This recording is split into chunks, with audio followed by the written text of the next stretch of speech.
Yeah, show me my opponent. Top spot, I want it. My grind, I'm on it. Can't stop, keep going. Wanna know me, can't clone me. I remember feeling lonely. I remember when they told me I would never get the trophy. Show me my opponent. Top spot, I want it. My grind, I'm on it. Can't stop, keep going. Wanna know me, can't clone me. I remember feeling hungry. Now I'm coming for the trophy. Cause this is my moment.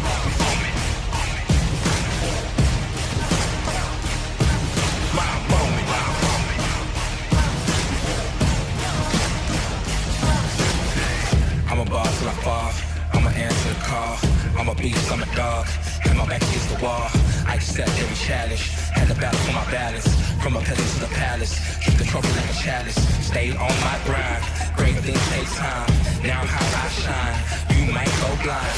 Come along for the ride, cause I'm headed to the top with it. Going is my only option, they can never ever stop this. Show me my opponent, top spot, I want it. My grind, I'm on it. Can't stop, keep going. Wanna know me, can't clone me. I remember feeling lonely. I remember when they told me I would never get the trophy. Show me my opponent. Top spot, I want it. My grind, I'm on it. Can't stop, keep going. Wanna know me, can't clone me. I remember feeling hungry. Now I'm coming for the trophy. Cause this is my moment.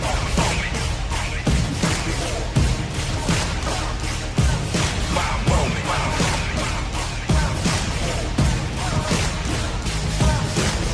So many days, so many nights, I had to fall, I had to fight, I had to find the strength as I keep hope alive. Through the dark, I found my light and now I shine. So many days, so many nights, I had to fall, I had to fight, I had to find the strength as I keep hope alive.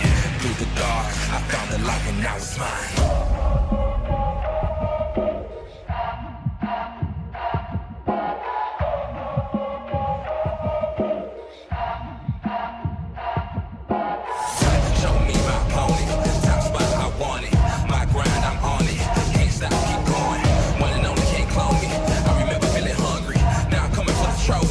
Cause this is my moment.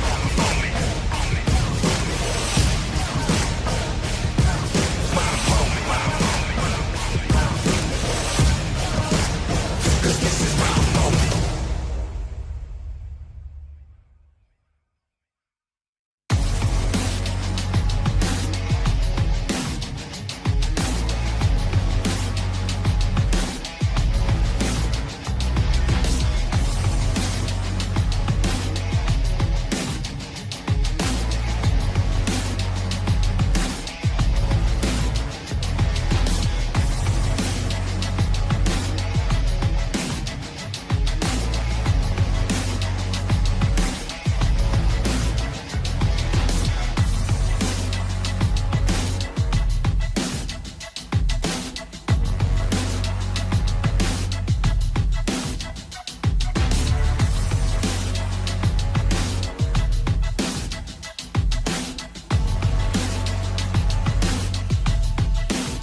once they come around, can't let them bring you down, 'cause you're either living life or letting it pass by.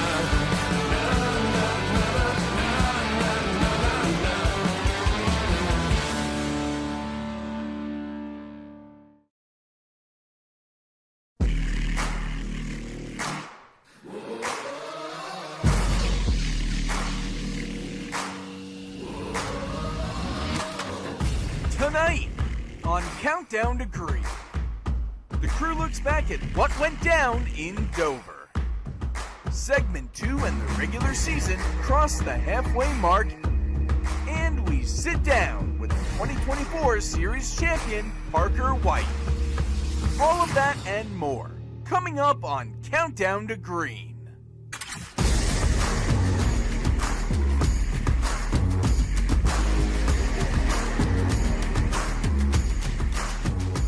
Hello, everybody, and welcome to the virtual cornfields of Iowa Speedway. We are ready to go short track racing tonight in round 5 of the eNASCAR Coca-Cola iRacing Championship Series.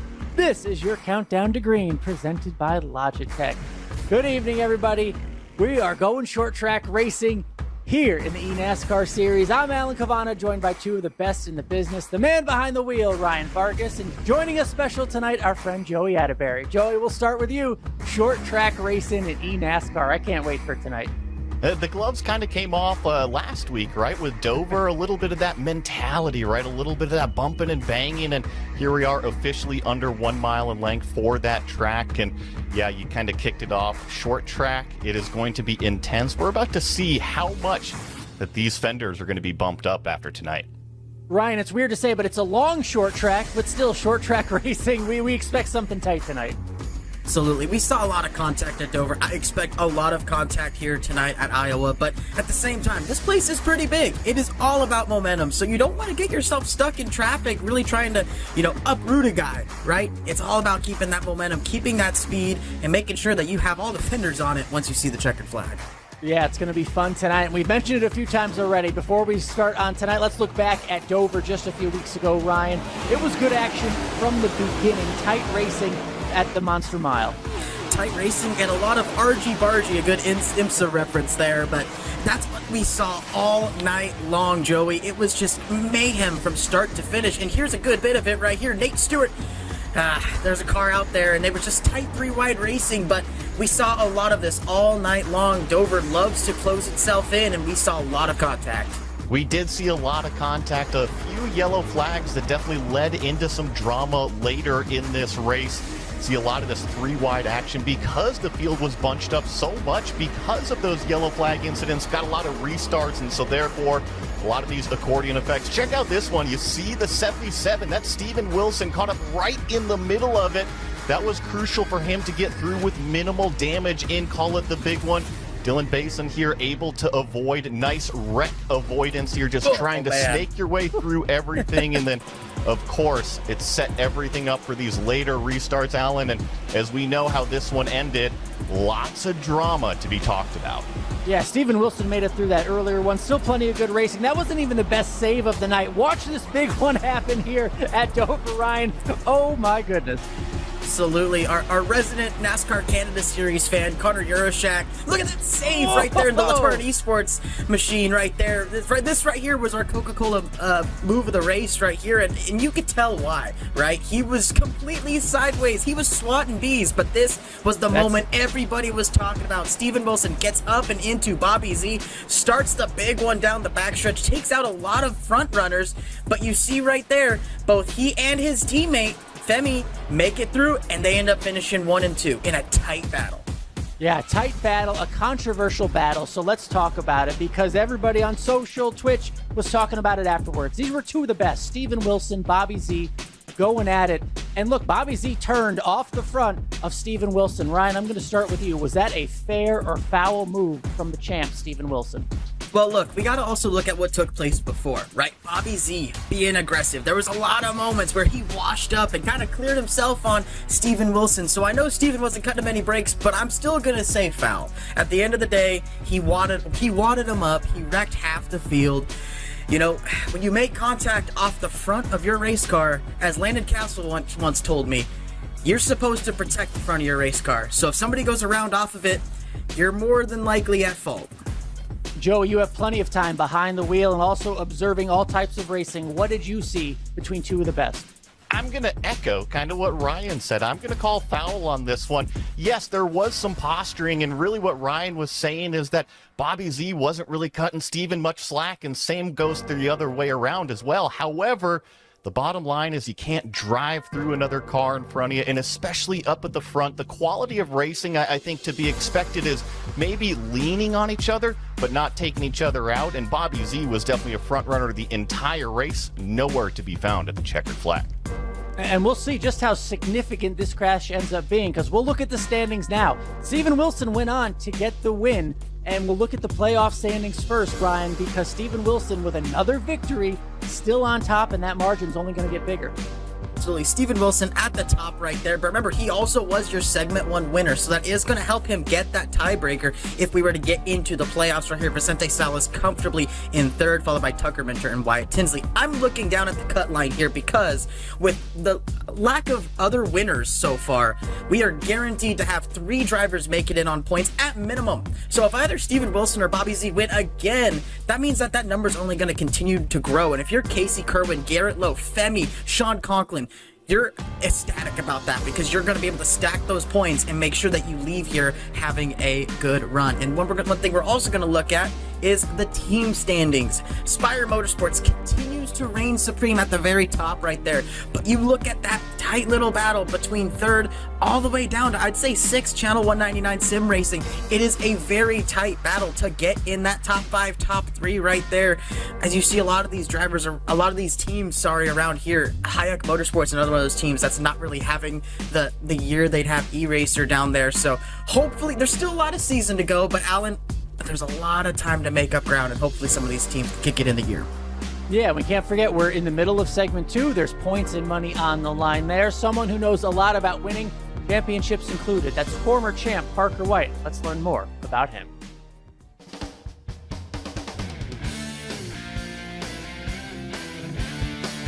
I don't have much to prove because I won a championship, but I think I want to win races consistently. I'm at the point in my sim racing career where I've kind of done about everything that I wanted to. So at this point, it's really just chasing those extra results.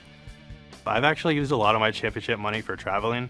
I've gone to a lot of different places over the United States. I've used a lot of it to go on trips with friends, whether that be to NASCAR races or just on vacations. So I've just been enjoying the money that way. One thing that most fans would probably be surprised to know about me is that I'm actually an aviation photographer, and I kind of branched out and started doing NASCAR photography as well. So I've had some opportunities to be a credential photographer with NASCAR. So that's been a lot of fun going to some racetracks, and I've traveled all over the country on different, we call them plane spotting trips to get photos of planes. I'm actually a student pilot right now. I'm at about 50 hours, so I'm right before my check ride for private pilot. So hopefully I'll be private soon, and then start working towards eventually becoming a flight instructor. I want to be a flight instructor first because that's going to be a really good way to build my time for the airlines. Because for airlines you need 1,500 hours, and usually being a flight instructor is the way to build time. Well, I've been into aviation for a long time. I went to an aviation camp back in 2017, and I met my best friend there. So I've just been into aviation a lot. I met a lot of new friends, and that's just kept me in it for a long time. I actually have over 3,000 hours on the old Microsoft Flight Simulator. It's the one from 2006, so I've been into flight sim for a very long time. I can actually drive while I fly. So these days, now that I have 2 computers and 2 sim rigs, I'll actually start a flight and then go do a race on iRacing while I'm in the middle of a flight. Twitch streams are very beneficial in eNASCAR or just sim racing in general because people can watch pros to learn. The way that I learned was by watching Casey Kerwin, Malik Ray on ovals. Then a big one for me on road was Moritz Lohner with him in Porsche Cup. So the Porsche Cup car is a really important car for inputs. It's being really smooth and just learning by watching a really good racer is very important. Team dynamics are extremely important in sim racing. You really need it to feel more like a family. You really need to be able to rely on everybody, especially for your emotions. If you're not like mentally there on race day, you're most likely not going to perform well. So team dynamics are extremely important. You need to be able to connect with everybody on your team. If you're not like on good terms with one of your teammates, it's going to mess with your mental a little bit. So generally, it's really important. You need to come together as a team to have success.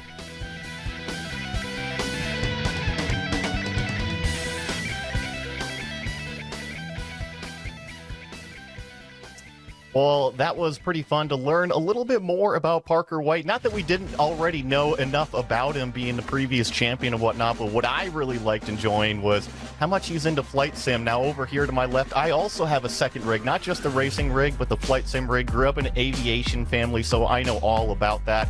Really, really fun to learn that about Parker. But Alan, we're going to be getting to Iowa here shortly.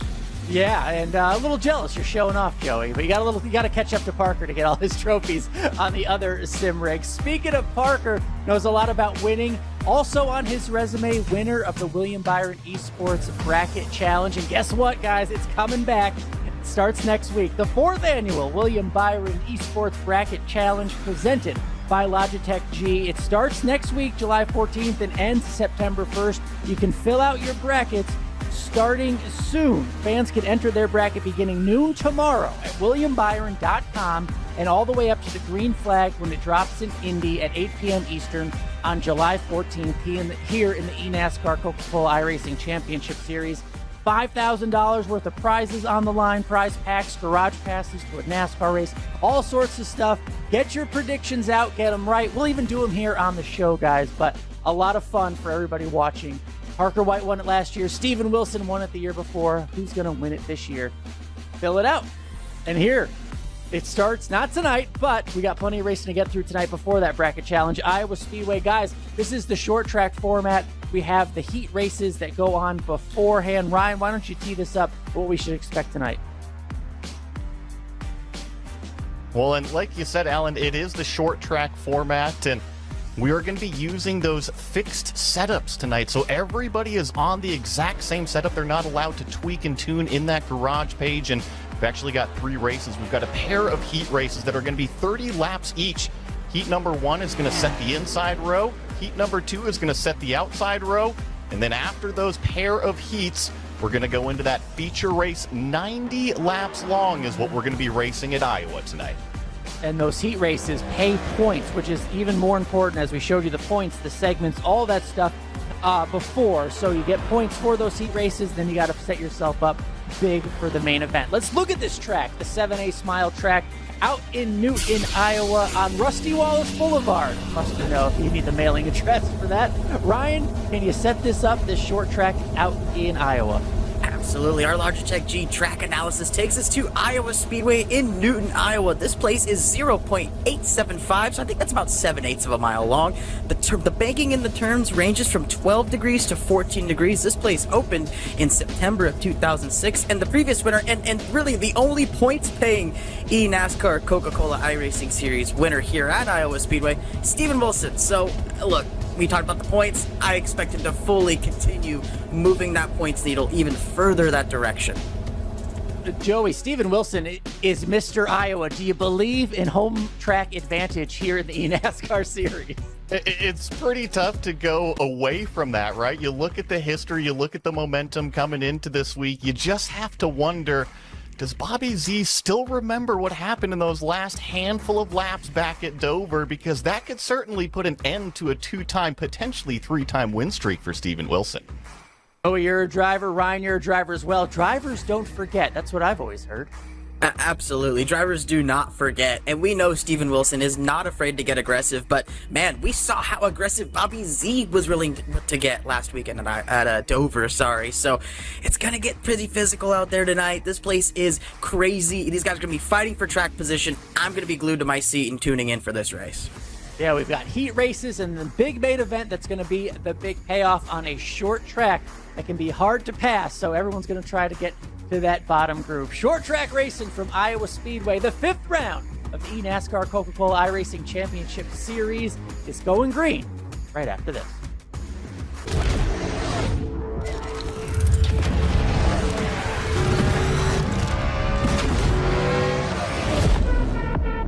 journey toward racing excellence begins the same way, with preparation. Practice is about consistency, with the same attention to detail. Today, the gap between the garage and the living room has never been smaller. Because mastery isn't about where you start, it's about where you train. Whether you're chasing trophies or lap times, the road to racing excellence starts on the same tools. Feel the road, own the race.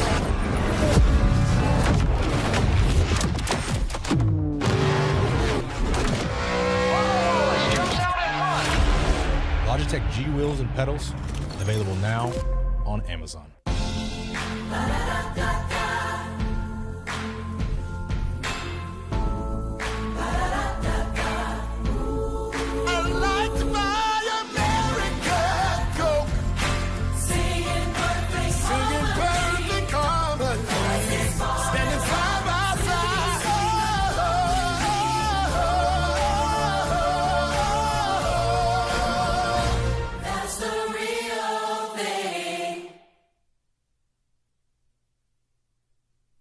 Wilson turns Zelensky in front of the field. Wilson kicks off segment 2 with another win. Every single moment, caught up in the motion, got no use for caution. Hope you're ready for a fight. I believe it, I can see it. If it's in my sights, I achieve it. Ain't no leaving, no defeat it. Show up complete and repeat it. I believe it, I can see it. If it's in my sights, I achieve it. Ain't no leaving, no defeat it. Show up complete and repeat it. Every day, prove that game. I always go 100%. Start to end. Every day, prove that game. I always go 100%. Start to end.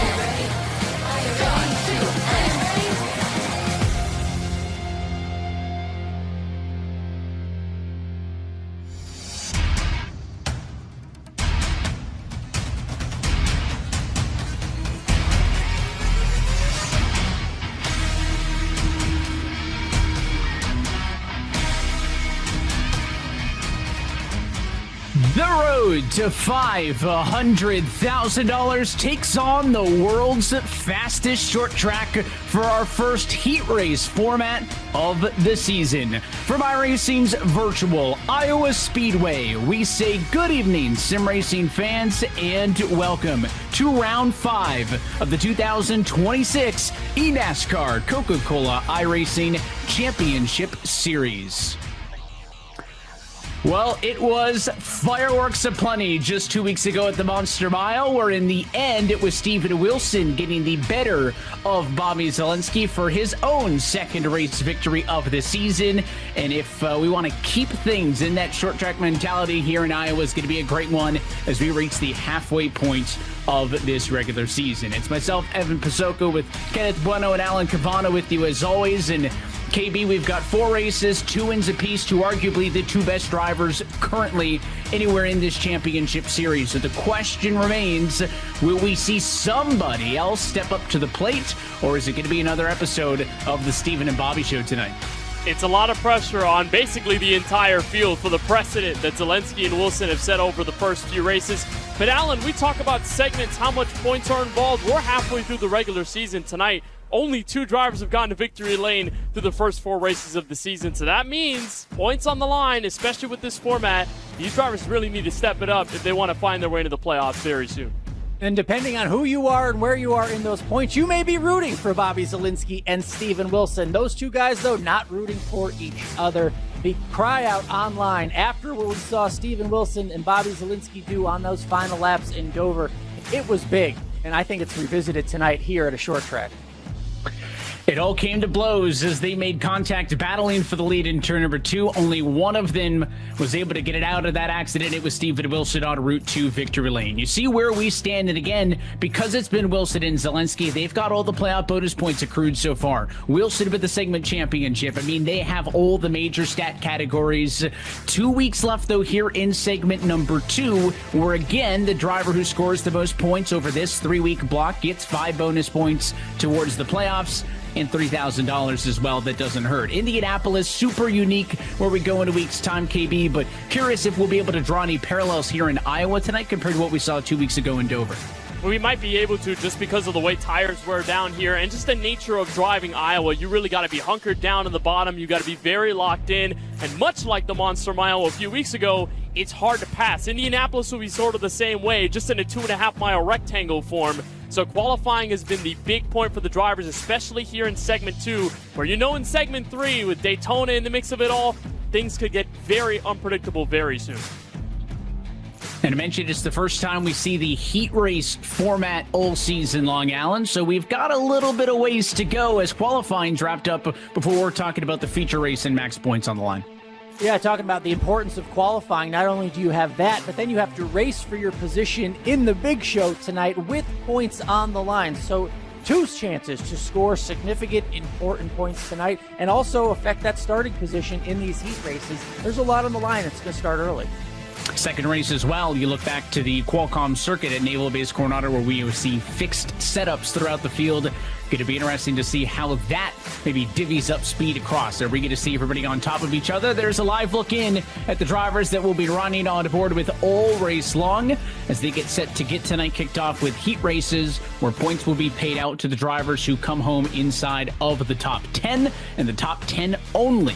10 points to the winner, 1 point to 10. So, with qualifying in the books, let's introduce you to your Heat 1 starting grid. And Zach Novak in the Junior Motorsports number 8 is going to bring us to the green flag tonight. He's next to the 66 of Seb Marin, third fastest qualifier overall, starts second in this heat. Row number 2, we'll see the TC Esports 35 of Matthew Morton and the BS Competition 89 of Jordy Lopez. Row number 3, it is the number 5 starter, the RFK Racing 17 to Sean Conklin. He's next to P6 on the grid, the Jim Beaver Esports 15 of Colin Keister. And on row 4, it is the ERA Esports team's Bobby Zelensky, looking for a third win on the year. He's next to the Apex Racing 98, that's Cody Bias in P8. Back in row number 5 to close out the top 10, you've got a rookie and a sophomore. Tommy Gossett for the Vegas Inferno team on the inside in 9th, and the Jim Beaver Esports number 5 of Nate Stewart, Ford Mustang, out there in 10th place. Casey Kerwin for the Kansas City Pioneers rolls this one off in 11th with the former race winner here at Iowa, back-to-back, trying to go for a third straight time. Stephen Wilson for Spire Motorsports on the outside of row number 6. Row number 7, you'll find another Kansas City Pioneer Chevrolet, this time Wyatt Tinsley, visiting this track for the first time since 2024, and the Channel 199 Sim Racing 199 of Dylan Duval in the number 14 spot. Dylan All is for the Hayek Motorsports inside the top 15, inside row 8, and the ERA Esports team has Michael Cozy Jr. on the outside in P16. 2 more rows to make up this split field heat race number 1, or number 9, 17th place starter. We'll go to the Vegas Inferno 21 of Michael Guest. He's next to the E-Racer 60 Machida Seth Knoll in 18th. And on row 10, 19th on the grid, the number 7 for Spire Motorsports. That's Femi Olatobosin. And to the outside in P20, it is the William Byron Esports number 25 machine of Christopher Hill. So that's how they will line up, as the finishing results from this heat race will dictate the odd-numbered starting positions, so all the inside rows for the feature. But the best driver overall in individual qualifying, and who will show as the record holder for the pole sitter on the night, is Zach Novak. He's going to have the optimal starting position by starting from the number 1 spot for heat race number 1. But if he wants to start the feature from there, he's going to have to hold these other 19 drivers off over the course of this 30-lap heat race. And to get his thoughts, Alan Cavana's got him dialed up. Yeah, Zach Novak on the P1 tonight in the heat race, but they're going to make you work for it a little harder, Zach, if you want to do it in the big show. What's the challenge in this short race here? Yeah, just keeping the tires on it. The track's a bit hotter than I definitely expected it to be, and I don't know about the rest of the field, but expect it to be hot and slick, and gonna have some attrition here, I think. So we'll just see how that plays out, and hopefully get some good points and put us in a good starting spot for the main. This race here pays some points. What do you expect the aggression level? I know it's a heat race, but there's so much on the line in terms of points, starting position. How ready do you have to be? Yeah, I think Seb race is really clean, but I think I'm just got to be on my toes as with anybody. Just protect what I can here, and yeah, like you said, points are up for grabs and really valuable. So we lost quite a few last week, unfortunately, with a late race mistake. So hopefully our Charleston Billiards and Q, Ledford Billiard Supply, WatcherTech.com 8 can close this one off. All right, the kid from Connecticut, the Nutmegger, Zach. He's on the P1 tonight. And hopefully with the lack of caution flags that we'll see in this heat race format for the heat specifically, he wants to stay out and in front of any of the chaos that we may see. Again, worth noting that we've seen Bobby Zalenski, two-time race winner already this season. His wins coming both in the season opener at Charlotte and a couple of weeks ago on the streets of the Naval Base Coronado. Two-time race winner starting from row number 4. But the pace car going to get out of the way this time by, and Zach Novak going to kick this thing off. He and Seb Marin on the front row. Fixed setups, heat races for the first time this year. Heat race 1 is underway, and Novak Trouble getting on the power. All kinds of out of shape. 2 cars spin down and through the grass, but we stay green. They're 4 wide in turn 2, and Sebastian Marin now has the race lead. And there were more cars, Evan, involved in that opening scuffle there. Casey Kerwin was at the back of that with Tommy Gossett. But not only that, but Michael Guest and Femi Olatunbosin got hit. They sailed to the inside wall, picked up heavy front-end damage. We know, again, these very short heat races, it goes by in a blink. So those 2 drivers, and especially now double that, 4 drivers, now really have to make their ground up. Now they could easily fall a lap down or more. Femi Olatunbosin's back a lap as here comes Novak to the inside of Morton for second. Yeah, tough start for many, but look who's taking advantage of it. Seb Marin, he dominated the qualifying series, but hasn't done much here in his debut here in the Coca-Cola Championship Series. But now he's out there trying to take advantage of a rough start from Zach Novak. Zach trying to get back that position from Matthew Morton, even looking to the outside here in Iowa. Didn't think many passes could be made out there, but they're trying it all. Lap 3 of 30 here. Now looking down on the inside of Morton, battle is on for second. Seb Marin holds the advantage just a touch over half a second, and Novak can't keep it on the bottom when he needs to get back to the throttle. Morton continues a good defense of the number 2 spot. So Marin jumps to the lead, Morton to second, Novak third after not getting out of the blocks through the restart zone. Jordy Lopez to the number 4 spot, Colin Keister now inside of the top 5 as he's right there on the doorstep fighting with the likes of the 17 to Conklin and others. Now down to the bottom again, Novak doing everything he can do to get around Morton. Both of these cars in the battle for second are watching Seb Marin pull further and further away as your race leader. But Novak still is going to put on this pressure on Morton, not because he's going to let the race leader and Marin pull away, but because he has to have that urgency. This is, again, a short heat race at only 30 laps. It goes by very quickly. But also the drivers have noted going into this race, it's a hard track to pass at. It's a very abrasive surface everywhere else, but they repaved the corners in 1 and 2 and in 3 and 4, which means everybody's got that high level of grip at the bottom, means it's still the preferred line to go around this Iowa Speedway. And because of that, you end up having a near 1-lane racetrack that can be very difficult to get around other cars in. So Novak has been trying. He's been denied a few times now. He's settled into that 3rd spot, maybe thinking he doesn't want to waste too much more track position if he ends up slowing them down more by trying to make the pass. And how about this battle? Old friend Steven Wilson trying to go low here on Bobby Zalenski. The last time we saw this didn't work out so well for Bobby Z. I wouldn't expect too many fireworks early on in a heat race, but the fact that these two have been like magnets throughout the entire season, and now once again in this heat race, Bobby Z trying to get past the rookie of Sean Conklin on his own. Steven Wilson may be faster than both of these cars, but everyone having patience at least early on in this heat race. And until those two had come together in that race a couple of weeks ago at Dover, they really seemed to not be on a collision course with each other, despite the fact that they had been by far the two best cars in the season. Sometimes you have two cars that are real dominant. They're always running into each other. They're always next to each other. You kind of saw it coming. That one to me was kind of like a flashbang out of nowhere, and they are not letting up by any means. That is a battle for 7th in the heat race, but they just made contact down in turns 1 and 2, so there is no love lost. The battle for 2nd still ongoing. Novak trying to get under the 35 on Morton, who is just not going to get out of the way, but if you're Steven Wilson, I guess you have a couple options here. You know obviously that Bobby's not going to be happy with what went down at Dover. Do you yield and give him space as to not be the instigator? Or do you have to race him normally and be aggressive to not shy away from them? Again, right now it's only for 7th and 8th, but that may be some of the most enticing stuff to watch all race long. Yeah, and Steven Wilson is someone that has described his driving style as, quote, aggressive as hell. So I don't think he's going to turn it down if it's Bobby Zalenski or if it's literally anyone else that's right in front of him. But again, you think about how Dover raced with the way Bobby got physical with Steven late to try and defend, because he knows it's a hard track to pass at, and he's going to try and shut the door as much as possible, while Wilson wants to open that door, in turn may have to use a bit of the chrome horn. And you know the mentality of a driver. They're just going to be locked in no matter who's in front of them, trying to get around. And if they see a track where they need to really push it hard, even if that means getting physical with the driver and nudging them out of the way, they're going to do it if it gives them an extra spot, especially knowing how track position will matter come that feature later tonight.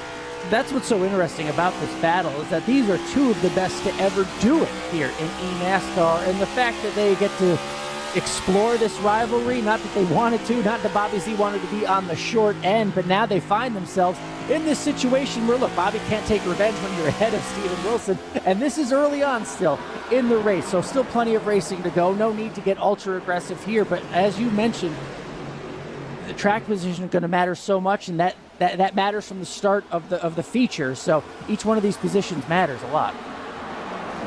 Points as well going to be paid out to the top 10 finishers in this heat. So not only is each finishing position worth 2 on the grid for the feature, because a winner here is going to get first, second's going to get third will get fifth, so on and so forth. We're just gridding them up for all the inside rows when we go racing for the feature, but 10 points to the winner here, all the way down through 1 point for 10th. Every little bit matters, especially when we've talked about the fact that because 2 drivers have won all 4 races, there is a lot of positions currently in the playoffs that would be given to drivers based on points. Yeah, we've got a long way to go. After tonight, only 4 races left in the regular season. 4 different winners there could really flip that on its head, but with points at a premium, do not overlook what 3 or 4 points for somebody in the middle of the top 10 here could do by the time we get down to counting down by single digits if somebody's in or if they are not into the championship a little bit later on. 19 of the 20 cars who started this race still in it and on the lead lap. That's all with the exception of Femi Alonso-Bosid, who was one of the drivers caught up in the incident on the opening lap of this race. Yeah, and that's where, they've struggled, obviously, in knowing how short these races are. I mean, once you're already kind of wrecked, that car probably won't be repaired well to finish well, especially knowing that you won't get yellows thrown out your way. But look at this lead from rookie Sebastian Marin. And this is a driver, by the way, who has shown plenty of potential in the first few races of his career in this Coke Championship Series. I mean, he's qualified in the top 10 the past 2 weeks. He had a great finish at Charlotte to kick off the 2026 season, but he just hasn't been able to put a full race together, Alan. I really like seeing what's going on with Sebastian Marin. He got the track position. He's been pulling away from Morton and company. He has not let go. Yeah, 25th in points for Seb Marin after we saw those checkered flags in the qualifying series. So great run tonight. And again, it's getting racy back here for 3rd, 4th, and 5th. You're watching this battle. Zach Novak, Jordy Lopez, Colin Keister, and that's 17. Shout out to that rookie, Sean Conklin, who is on the verge of maybe getting into playoff contention. Well, he's in playoff contention, trying to get a playoff spot, climbing those points, and a good heat race here will only help that effort. But a lot of talk about rookie Seb Marin and what he can do after what we saw him do in the qualifying series, but Sean Conklin bringing it so far here in the championship series, and that is where it matters. In Conklin, Morton, and Marin, 3 drivers that are right now inside of the top 6, all rookie drivers. We talk about how this is one of the largest rookie classes we've seen in recent memory, the largest since 2023 at least, with 9 rookies making their full-time debuts here in 2026. And you got a couple of veterans sprinkled into the middle. 3 wide back in the battle for 9th. Again, there's still points on the line there. And into the outside wall goes Nate Stewart. Michael Cozy Jr., center of the 3 wide. He's the one that got out of shape. And the big winner on the bottom is going to be Wyatt Tinsley, who gets around to both of those cars. They're still not done. Linked up again off of turn 2. And Stewart going to return the favor and sends Cozy off into 3. Well, you won't have to look too far back, guys, to see the squabble between these two and Stewart and Cozy Jr. They got into each other for the first yellow at Dover, and they are still leaning on each other in 1 and 2. I know Cozy's not going to be okay with getting his lick back late, and he's going to try to deal the dealing blow on Nate Stewart at the exit of turn 3, but he's got the high side, trying to use the middle. We've seen that group kind of sprinkle in over the course of this heat race, but it is still very much difficult to fully clear off of that corner. Now Cozy's got the run. When we talk about potential rivalry between Wilson and Zelensky, maybe this one could be one to explore. Yeah, here we go again. Steven Wilson finally getting by Bobby Zelensky after stalking for a while. That seemed fairly clean. Bobby Zelensky had a shot there to get back to the bumper, but again, if anything's going to happen, why not save it for the main event? But just a few positions ahead of that, Jordy Lopez has taken that from Zach Novak. Great racing throughout. This is good short track racing in this heat race with points and a starting position on the line. Novak really seemed like he had, at least the second best car, was fastest overall qualifier, kind of blew the start there, but it was all over Matthew Morton for a few laps, but Morton held him off, weathered the storm, and for the second half of this race, Novak has started to struggle, dropped off of Morton. Jordy Lopez just made the pass on him, and the number 15 of Colin Keister wants to be the next man up in line in the kicker machine, trying to look to the bottom, but they are running out of time. Going to be 4 laps left to go in heat race number 1 this time by. And that's the same problem that occurred to many drivers at Dover a few weeks ago, is that because it's difficult to make passes on the inside once the long run kicks in, the right front tire is going to start to go away. So it almost feels like you're trying to rotate this machine through the corner, but you have to get slower and slower through the middle of the center to be able to make any sort of rotation possible. In other words, what drivers usually like to refer to as parking the bus in the middle of the corner. That's what Novak's sort of dealing with right now, the ill effects of trying to get to the inside of Morton for several laps on end. And it just didn't work. While drivers, you look on board with Colin Keister, someone who can afford to use the middle, someone who's wasted his tires a little bit, but not as much as Novak through the run, and can start to pounce here. Whatever issue Novak is having, Steven Wilson seems to be having the opposite. The longer this run has gone, a little more aggressive, but just a better car on this longer run. And Steven Wilson showing us why he's the champ. 2-time winner here at Iowa Speedway. Coming on toward the end of this race and getting a few more positions. Again, every one of these positions now helps him not only with points, but his starting position when we get to the big show. Maybe coincidence that Spire Motorsports machine has got Iowa Hawkeye colors, but we knew Steven Wilson loved this racetrack, had a lot of success here over his tenure with the College Series, but to that point, we would be remiss to not mention that no driver has ever won at the Iowa Speedway in the Championship Series that is not named Steven Wilson. 2 for 2 and trying to go for a trifecta here tonight. He's got the speed to do it and contend, but he'll still have some work to do by the time the feature rolls around, because up front, pretty uncontested. Got the better jump from P2 on the start and never looked back. Seb Marin is your Heat 1 winner here in Iowa. There's the battle behind, all the drivers coming across the start-finish line. Great battle inside the top 5. Wilson getting up to 5th. Colin Keister, Sean Conklin gave us a show near the end. And Tommy Gossett, unfortunately, like Michael Guest in the last shot, one of those few ended up in that opening lap incident and just tried to mail it to the end. Let's take a look then at your results for heat race number 1. 10 points go to Sebastian Marin as the heat race 1 winner. Final margin of victory just a touch under a second ahead of Matthew Morton in second, who scores 9 points. Couple of bow ties in third, fourth, and fifth. That'd be Jordy Lopez over Zach Novak and Steven Wilson, who picked up a couple for fifth. Colin Keister ends up in sixth. Sean Conklin in seventh. Bobby Zelensky in eighth position. Wyatt Tinsley ninth, and Michael Cozy Jr. P10.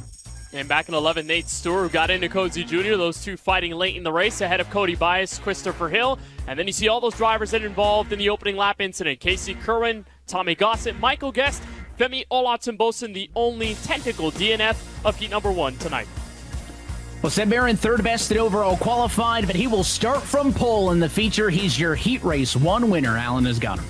Flag to flag here in the heat race. Congratulations, Seb. I know it's been a tough start to the season. A win of any kind has to feel good. What was the challenge tonight? Yeah, to be honest, it was just the restart was just going to be the main challenge there. Obviously, clean air is going to be key around here. And with Novak spinning the tires, I knew it was my opportunity to pounce. And luckily, he saved it and didn't collect me when he spun up the racetrack. So appreciate him, with the car control that he has to not take us all out. And then after that, it was just not making a mistake, smooth sailing. I mean, I had clean air, so unless I made a mistake, it was going to be pretty hard to give it up. All right, we'll see if you can keep it going. I know it's been a tough start, but we know all the checkered flags you had in the qualifying series. You can do it again tonight on the pole. Good luck, Seb. Yes, sir. And with that, the grid is set for heat race number 2 with a time of 23:102. That was just 5/1000ths of a second off of the best time that Zach Novak had to put down. The driver starting on pole for heat race number 2. Coming up next is going to be the number 4 of Donovan Strauss. He'll bring us to it, and he's going to be joined on the front row by the number 99 machine. That's Garrett Lowe for BS Competition. Race number 2, we'll see the Canati Sports 11 of Vicente Salas roll from 3rd, next to the Williams Efron Team Gaming 95 of Parker White in P4. Row number 3 sees the number 97 of William Byron Esports Tucker Minter start from 5th, and to the outside, the Apex Racing Team 16 of Ryan Doucette from P6. And row 4, we'll see the FGRXL E-Racing 14 of Seth the Merchant start from P7. P8 tonight to his teammate, the number 12 of Ryan Luza.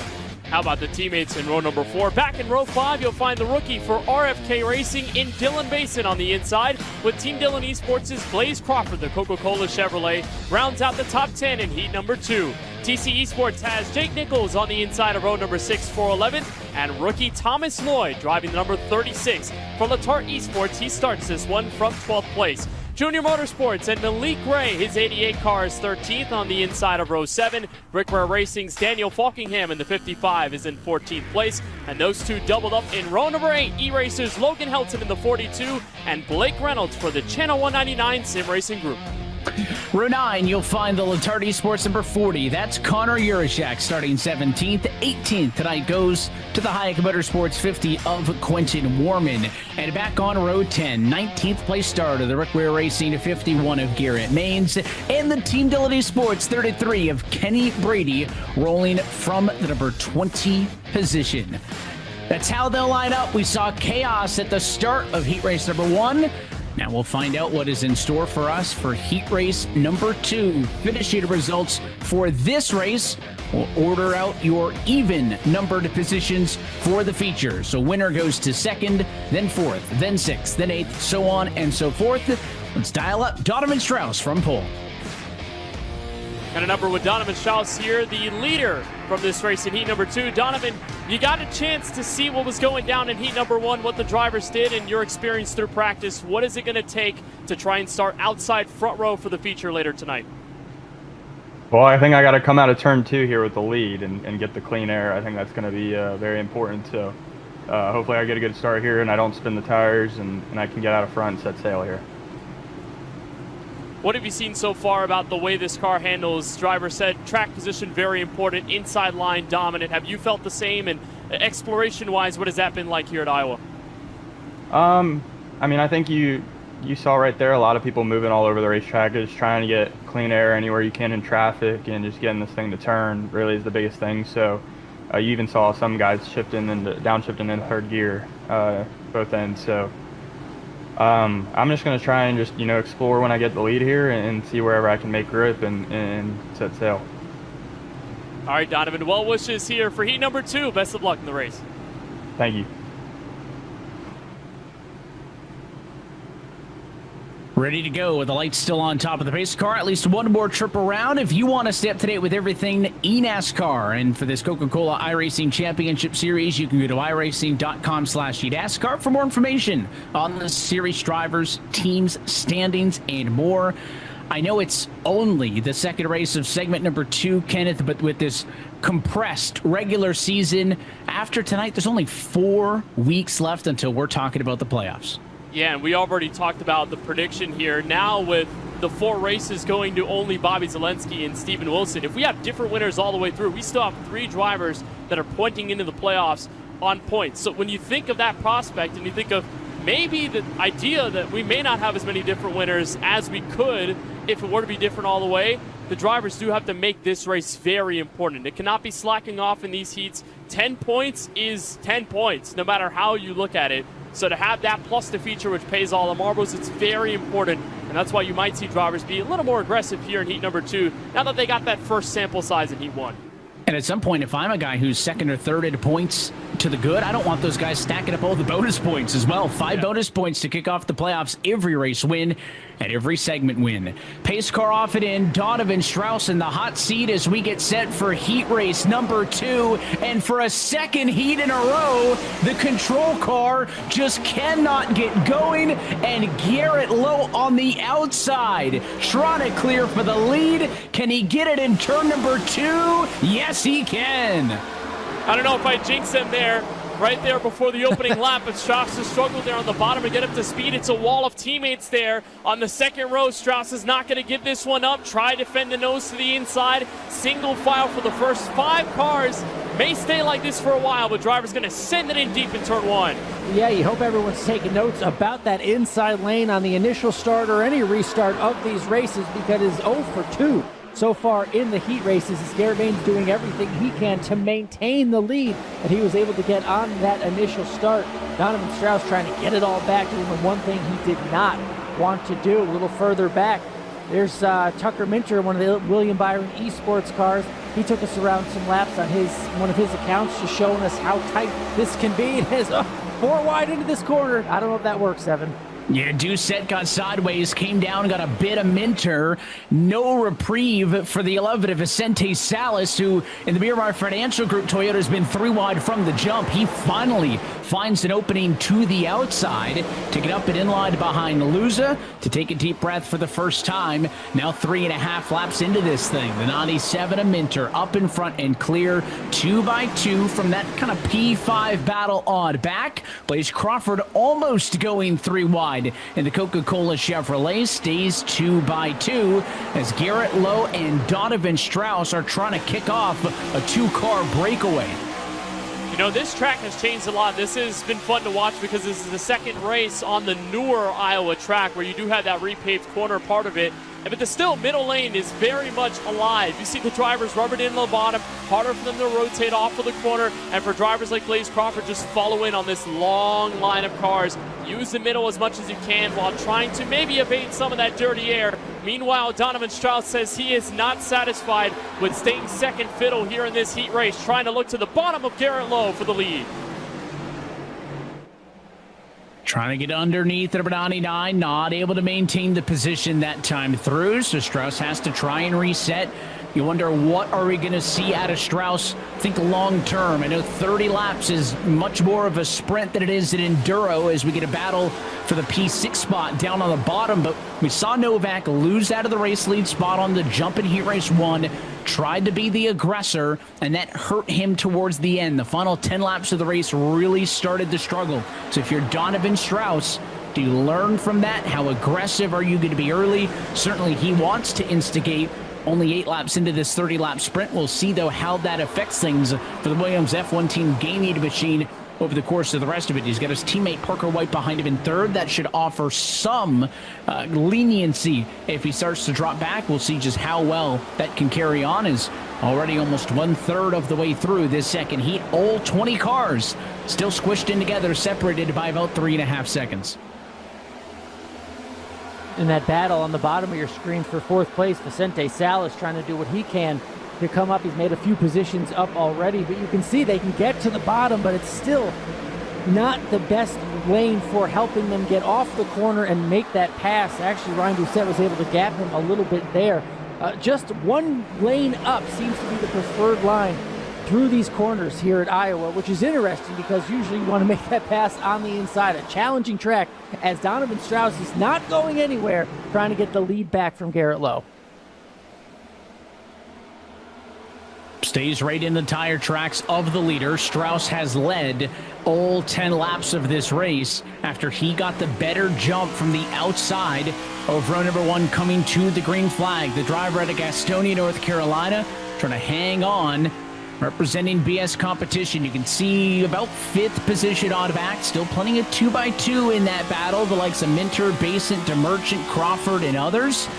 But Garrett Lowe using some of the sim experience in his Euro NASCAR career and maybe some vice versa now for some of the track discipline here in this race. Doing a good job up front. He looks calm for a guy who has got Donovan Strauss but a half a bumper off of him as they run. And now we jump back to that spot kind of midway through the top 10. Some of the most competitive stuff all happening right behind the 11 of Salas. You think of drivers like Garrett Lowe in the situation they're in with kind of a semi-rough segment 1. You get the reset here in segment 2. He picked up his first top 10 of the season a few weeks ago at Dover, and his top 10 in the standings now in that second segment. So like a Tucker Minter who finished top 5 in the Dover race a few weeks ago, just a way to reset the mentality if you haven't been having a good season. And maybe if you had a rough week, you just pick back up and rebound like Minter has. What a battle between these two. I mean, Alan, we saw a bit of beef between them and Coronado in the last few laps of the race with Casey Kerwin and their opinions on the matter. They've been racing each other hard, but they probably are the 2 best cars on the very bottom of the racetrack as we've seen in the heat. And that's what's so interesting. Real short track racing here is when you are stuck in one lane and can't almost have to force your way up, but just like Tucker Minter did, and it cost him, and it may cost a few other drivers as well, including Ryan Luso. We stay green, but that was, I don't know if the gap was there for Tucker Minter. Normally a clean, safe driver there, but that was forced himself up to the wall. He was really forcing his way up, and, you know, drivers can give the discretion to yield if someone's going to cut you off. Ryan Lewis is not normally a guy who, if you're going to take his bumper off to try to cut up in front of him, to just bow out, and held his own until the contact happened. And again, is going to cost them both. Here's the second look. Again, very clearly not enough room there for the 97. Kept coming up. And again, in the end, Lusa was, again, not in the wrong to start, but decided to not cut the brake, which is his right. That's his position on the outside of the racetrack. And unfortunately for him, he's the one who ends up turned around and now in pit road, going to DNF this heat race and start from the rear in the feature. And the 11 machine continues to carry on. The 97 of Minter, who is the driver trying to squeeze into the middle there. So halfway through, first big moment in this heat race. Remember, this heat race format, 2 things to stand out. That's 1, it's fixed setups. Everybody with identical stuff under the hood outside of maybe tire pressures. And everybody else, of course, you're racing for some points in these heat races without caution. So these incidents are not going to save you. Here's Falkenham's perspective from behind where that happened. Lusa coming up the road, and what a last-minute move to get out of the way of that one. You know, he probably was on the brakes, but, I mean, wow. Yeah, no, I mean, Kenneth, what's so interesting about heat racing is that Ryan Luso will race again tonight and may come across Tucker Minter once again. This isn't like a 2-week break after an incident in a race. So being so ultra aggressive early on, I just worry about decisions like that for any of these drivers because there's still more racing to go tonight. Yeah, but at the same breath, with the situation that Ryan Lusa was in the mid-pack, you kind of have to go for those moves. You want the points in the top 10. You want to extend your advantage. You want to be in better track position. So I'm assuming that Lusa, obviously, in the moment, didn't expect there to be any sort of contact, to have him be spun around entering turn 1.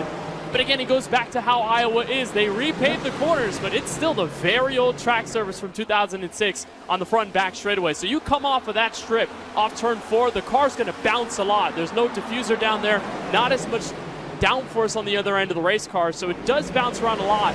That oscillation, more than enough in a situation like that. Create some contact, and there you have it. I'm more worried about Tucker Minter and his aggression because Ryan Luce is not going anywhere tonight if they meet again. So. It's not like, out in the real world where if you're heat racing and somebody gets dump's not the right word maybe, right? But a car ends up in the fence, you get wrecked out of a heat race. You don't have to rush to fix that thing. Your night's not done. He's very much, Alan, to your point, going to be back in this thing. Doesn't matter what happened to this race car. All he gets to do instead of worrying about trying to, hustle and fix the thing in the garage is he's just sitting there watching and thinking about what happened. And who knows if they find each other in the 90-lap feature. We'll keep our eyes on that. Couple of those intersecting storylines. These short tracks bring out these moments, bring out the emotions, and also provides a platform for these drivers to voice their displeasure. If they find somebody on the racetrack that they feel has wronged them, that's just what you expect when you're racing at a racetrack that's under a mile.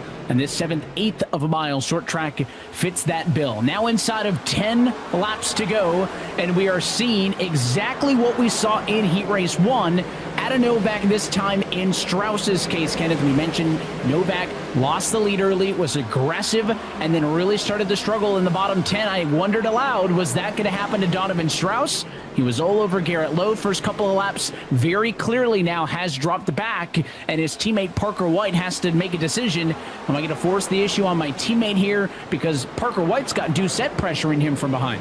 And you've got that two different mindsets from these teammates. Donovan obviously likes to be very aggressive early. He tries to put his nose in. He tries to make you flinch as a defender, if you will, in the case of Garrett Lowe. Parker White's a driver that likes to be conservative very early on. He doesn't usually be aggressive in the first sector.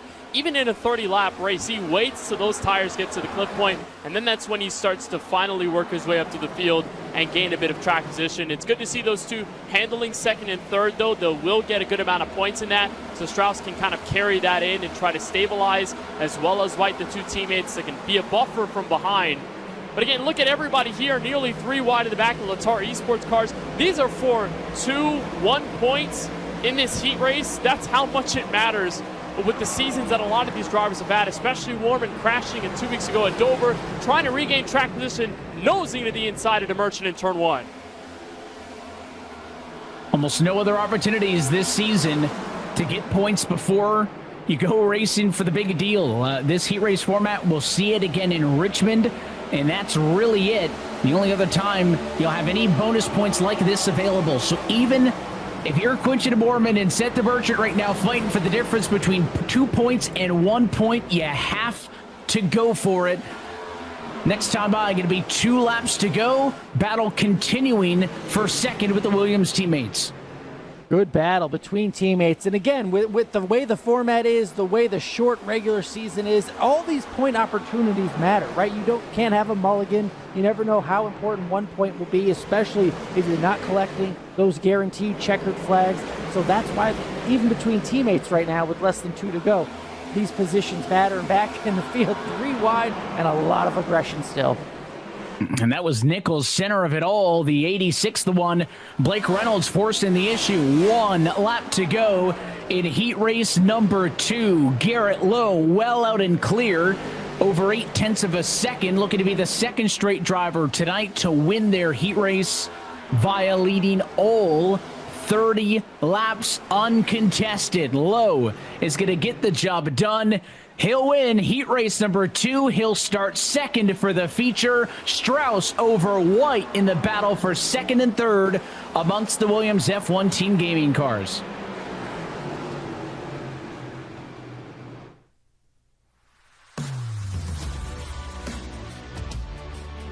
Well, here's how they come across the line in heat race number 2. 10 bonus points to Garrett Lowe. He'll start second for the feature tonight. The BS competition driver takes home the win, a full second over Donovan Strauss, who will end up in the number 4 spot on the grid later tonight. He scores 9 points. Parker White ends up 6th on the grid for the feature. He will score 8 bonus points. Ryan Doucette, Vicente Salas, your top 5 with a base at Inter Ray, Warman, and Urashak, the top 10. And Seth the Merchant, Thomas Lloyd, Blaze Crawford, Kenny Brady. Basically the heart of the battle we were watching in the mid-pack for Heat 2. Maines, Nichols, Reynolds, Falkingham, Helton, and then Ryan Luza being spun around before turn 1 earlier in the race. The last driver here at Heat 2 tonight. Second time today that the heat race will improve a driver's starting spot for the feature. Garrett Lowe's your Heat 2 winner. He's with Allen. Garrett Lowe, another driver who goes flag to flag in this heat race. What does that tell you about track position, the importance of it, Garrett, in the main event tonight? I think it speaks for itself. I think you're going to have to be out front most of the night if you want to win the race. Strategy also come into play, but yeah, I think it's going to be who's ever out front. Obviously, I think there's some guys that can manipulate the air pretty good. I think we saw Steven Heat 1 do it pretty well. So it's not going to be impossible, but it's going to be pretty difficult. So yeah, glad we're going to be towards the front here.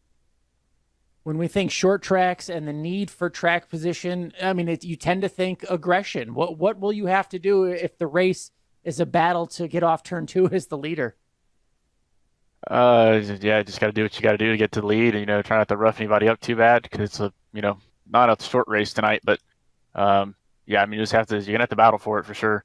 I think we saw that in both heat races, and you're gonna see it again in the future.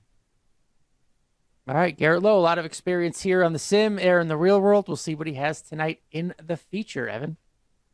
It's going to be on the front row when we get to it.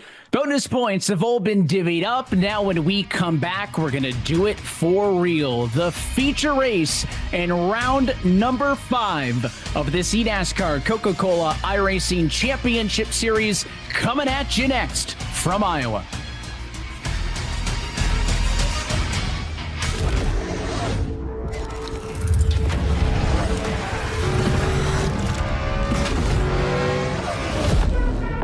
Every journey toward racing excellence begins the same way, with preparation. Practice is about consistency, with the same attention to detail. Today, the gap between the garage and the living room has never been smaller. Because mastery isn't about where you start, it's about where you train. Whether you're chasing trophies or lap times, the road to racing excellence starts with the same tools. Feel the road, own the race.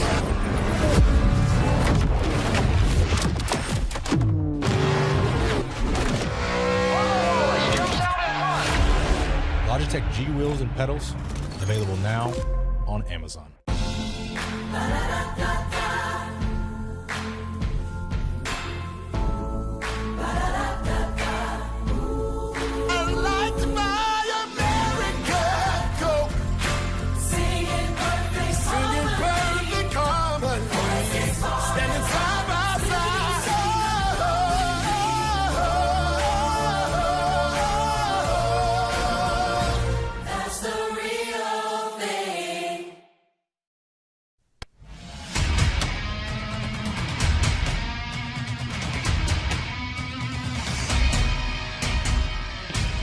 Back live from iRacing's virtual Iowa Speedway, where coverage of tonight's race is brought to you by Coca-Cola, the official fan refreshment of eNASCAR. By Logitech G, the official wheel and pedals of eNASCAR.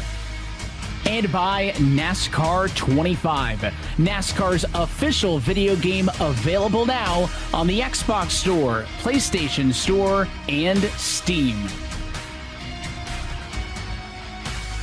2 heat races in the books. We are getting set for your feature races. Round number 5 of this eNASCAR Coca-Cola iRacing Championship Series continues.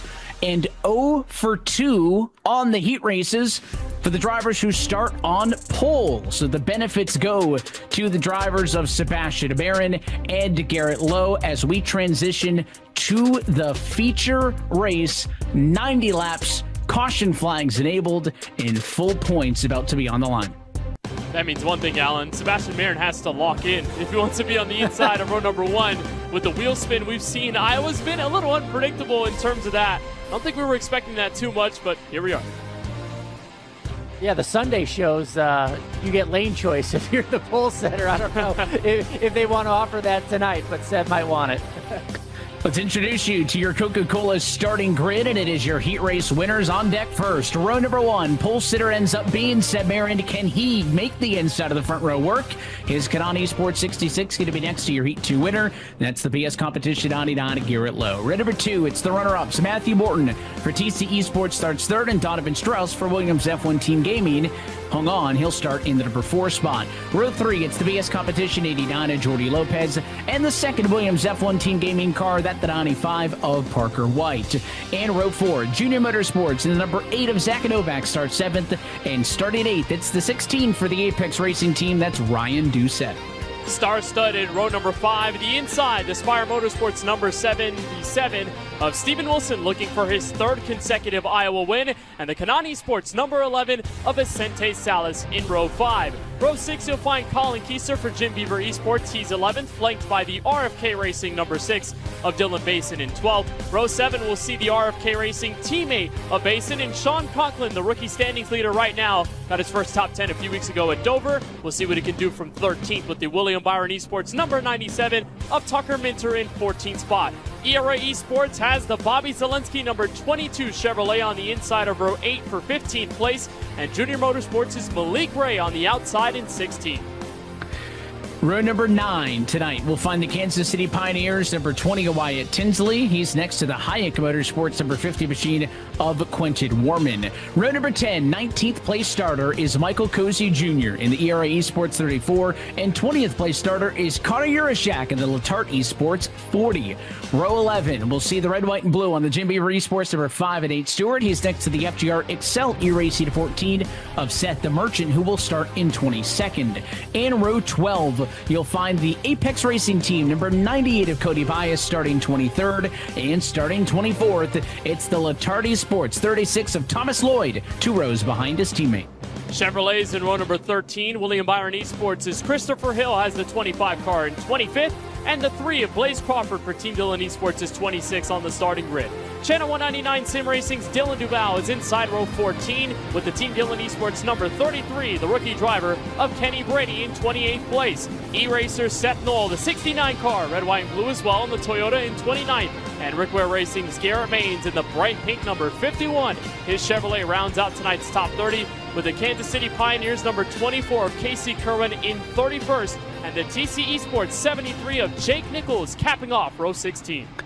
Last 8 drivers on the starting grid tonight. It's a lot of green on row 17. The number 47 of Hayek Motorsports, that's Dylan Alt, starting 33rd tonight in the Channel 199 Sim Racing. 86 of Blake Reynolds will start from 34th. The Vegas Inferno's Tommy Gossett rolls the 01 off from 35th. Next to the second of those pink Rickware Racing cars, it's the 55 of Daniel Falkenham in 36th. Row 19, we'll see Tommy Gossett's teammate, a second Vegas Inferno car in a row. That's the 21 of Michael Guest.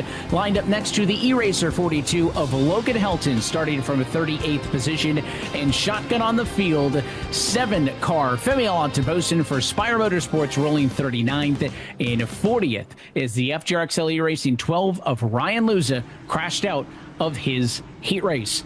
So now we do it for real, Kenneth, as we take a look at our Coca-Cola race analysis. And we got 90 laps, the longest tenured race we have here tonight. Of course, equates to a little under 80 miles here in Newton, Iowa. Pit road speed limit at 40 miles an hour. Very slow pit road, but a pretty slower track for being under a mile. The drivers have 3 tire sets available. They can make it on fuel, but tires will be a big concern. You cannot make it all the way to lap 90 with just 1 set of tires. We've got an average of 4.5 cautions per race in our 2 prior races here at Iowa, so we may see at least one that gets those drivers in on pit lane. We have never seen somebody not named Stephen Wilson win at this Iowa Speedway in the championship series. If Stephen wants the three-peat, he's got some work to do from the number 9 spot on the grid. Halfway point of the regular season, Sebastian Barron, your Heat Race 1 winner, in control of the field. Let's go racing in Iowa, and it's another better start for the outside. Garrett Lowe, the advantage, and clear into turn 2. It is a blessing and a curse, that rough, abrasive Iowa surface on the front straightaway. Marin got to second. He was able to clear any potential offense from third on back, but Garrett Lowe, what an initial start to be on the outside of the front row, take advantage, clear lap number 1, and TC Esports' Matthew Morton already trying to make an impression on both of the Williams F1 Team Gaming cars, looking for 4th.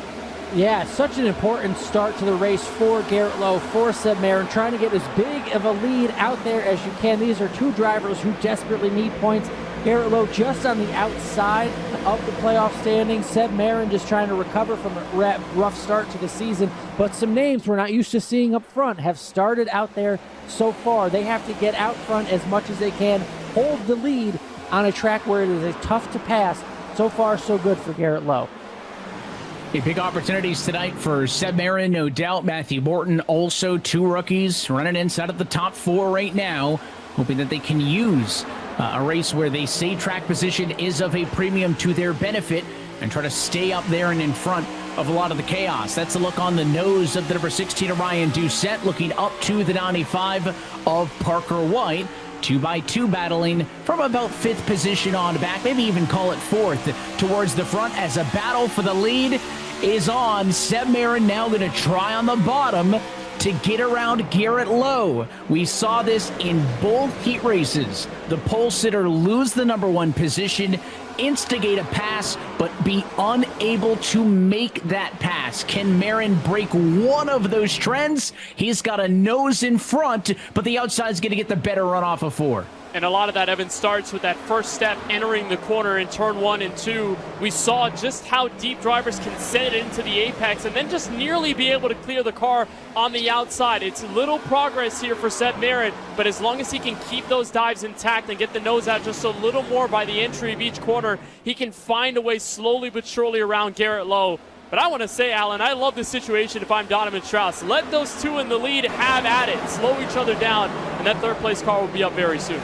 And that's not what we're seeing at the moment, at least as Seb Marin tries to go up just a little. Can't make the pass on the bottom lane. We know down there on the bottom of the white line, there's just so little banking that it's hard to get the advantages. Garrett Lowe seems to have won this battle at the moment, and both of these drivers didn't seem to lose any ground on third place. Donovan Strauss, some great racing up front. 2 full lanes of racing for the lead.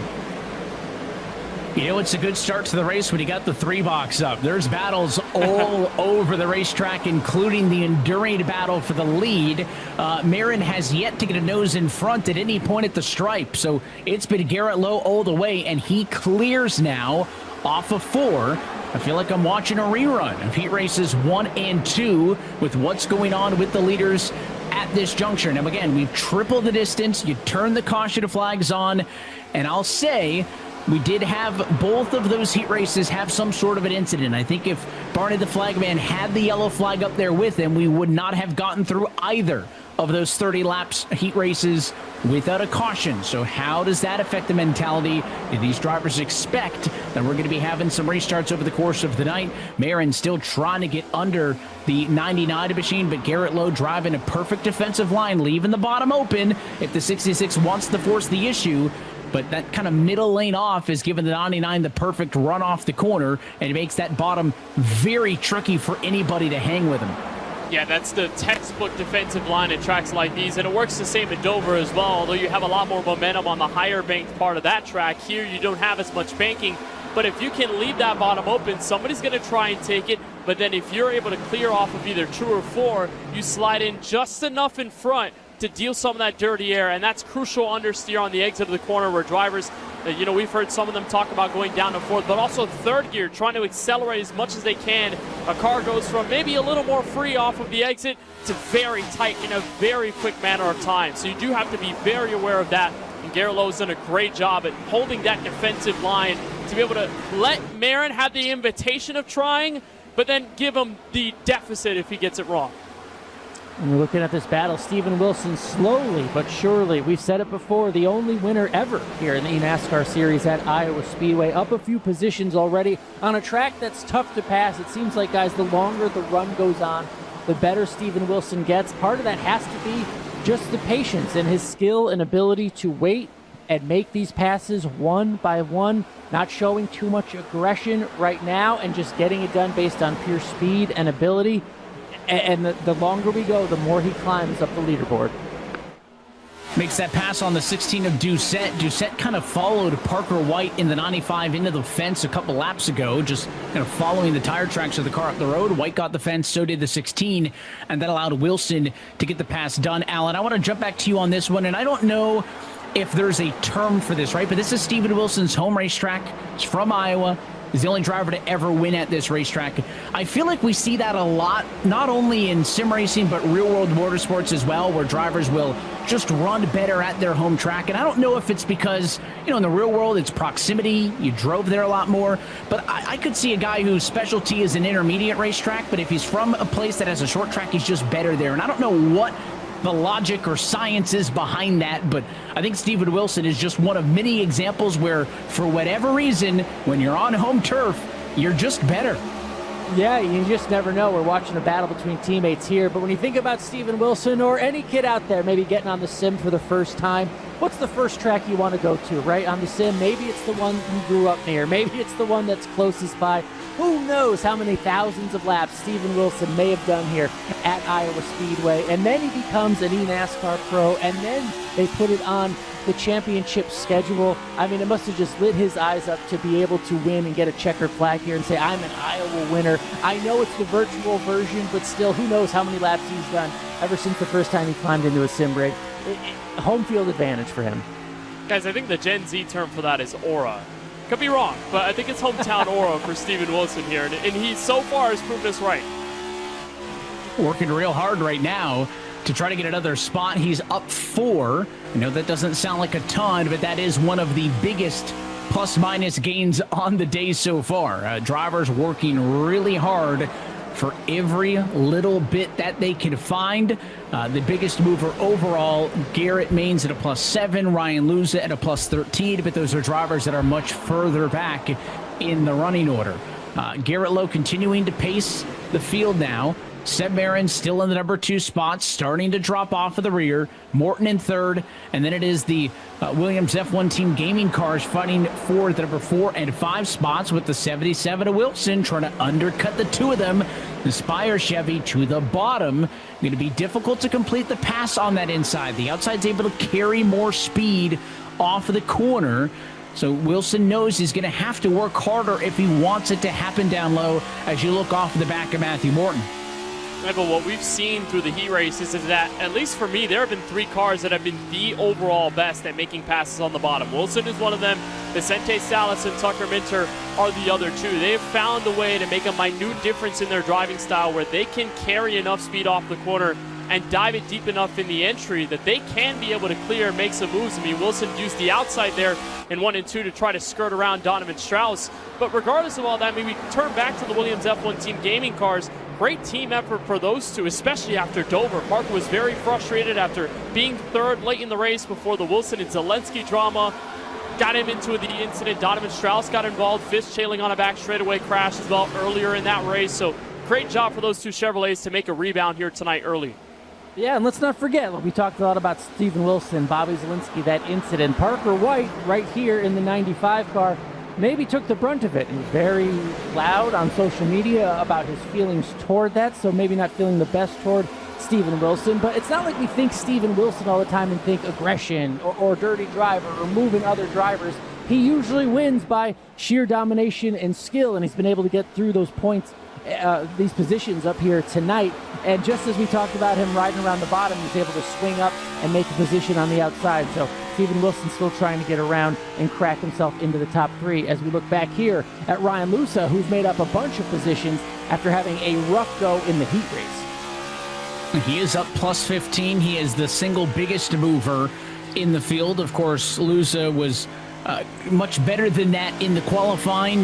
We started his respective heat race in the number 8 position, which again, you finish there, you're looking at about a 16th placed car, but again, wrecked out, starts from the rear, really at no fault of his own, kind of got cut off a little bit, decided not to give that driver a break, and as it seems to go so many times in motorsport, the driver who instigates or causes it, the one who drives away fine, and it's the person who is trying to hold their lane, is the driver who is unfortunately on the receiving end. So Lusa maybe with a little bit of added determination trying to get through the field. Femi Alattenbosid behind him, +13 spots also.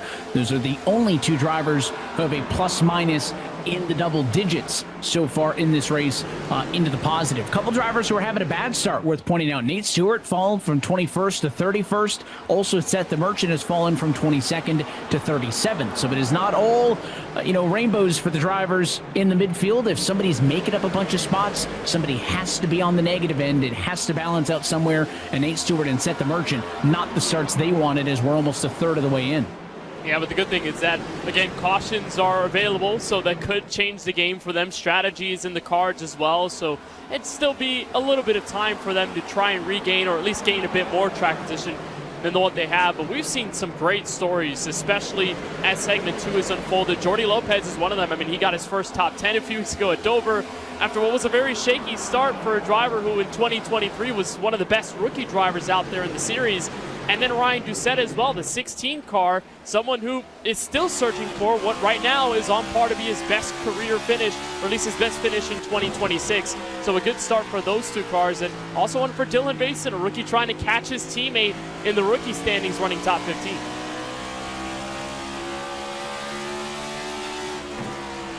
Running on board with the number 6 machine, that is Dylan Basin, who has been running in these low teen positions from the start of the race, trying to hold off Quinton Warman there. Warman made a pass on him a few laps ago. Dylan trying to not let him get away.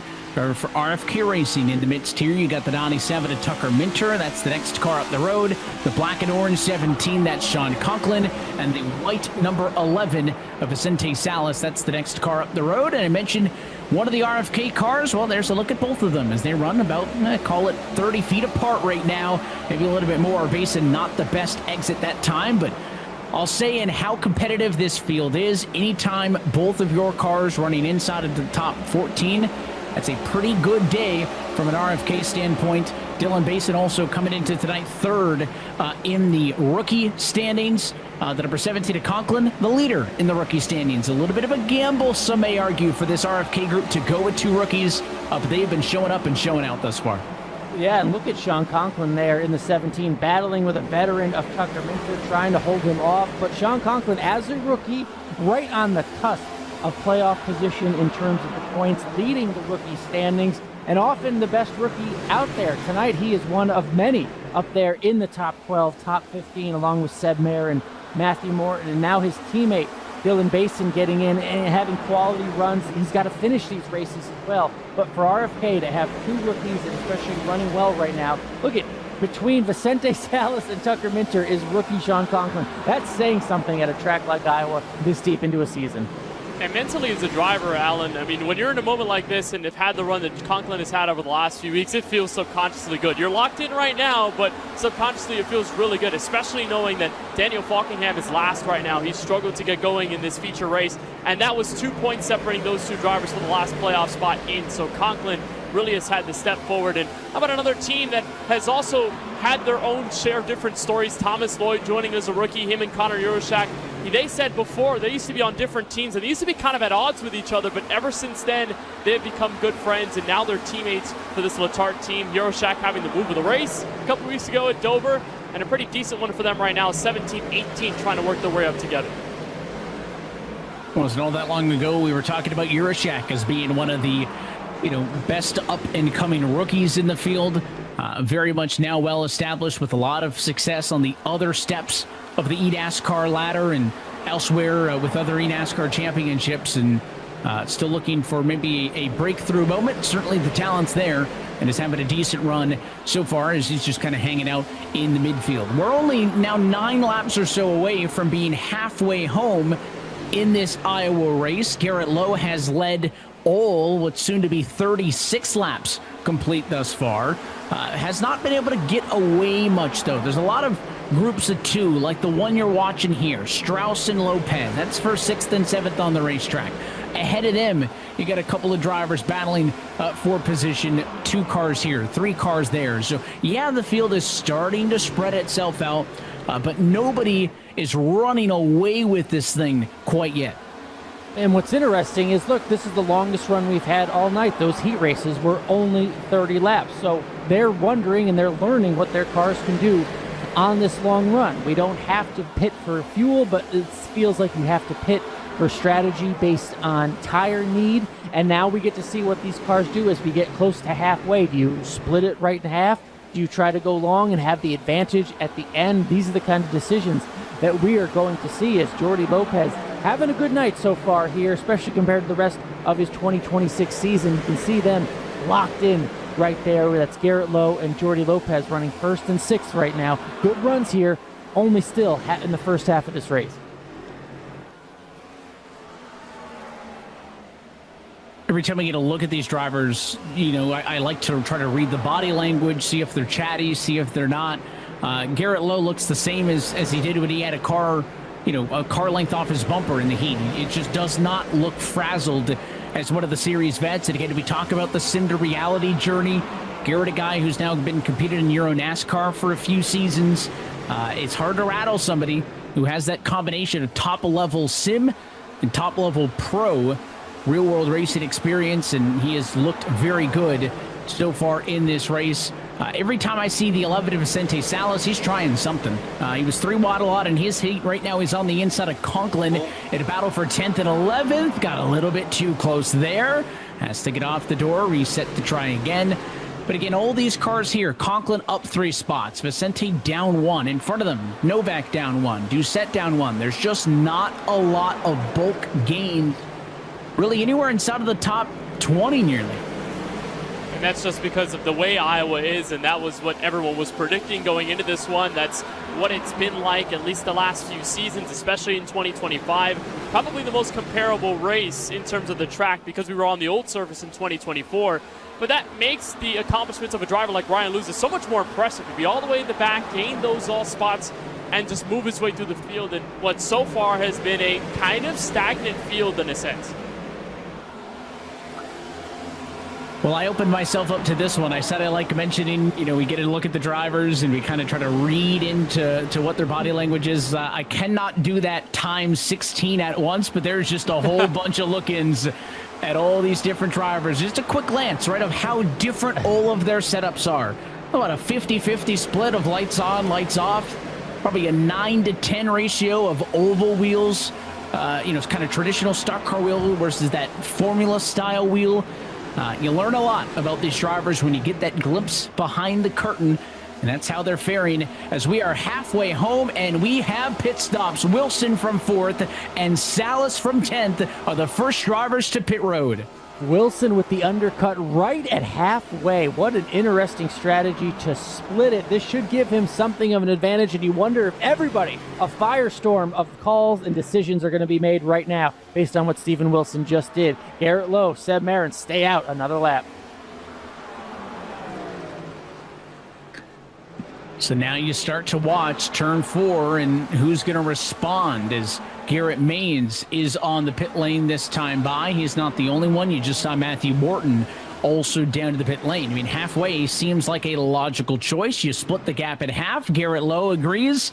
2 laps later, your race leader is in. So he had led every lap in this race up until that moment. Sebastian Marin stays out and will cycle through. He is your new race leader at lap number 47. Now, these caution, I'll say the green flag pit cycle, different than a caution flag pit cycle in a couple of ways, right?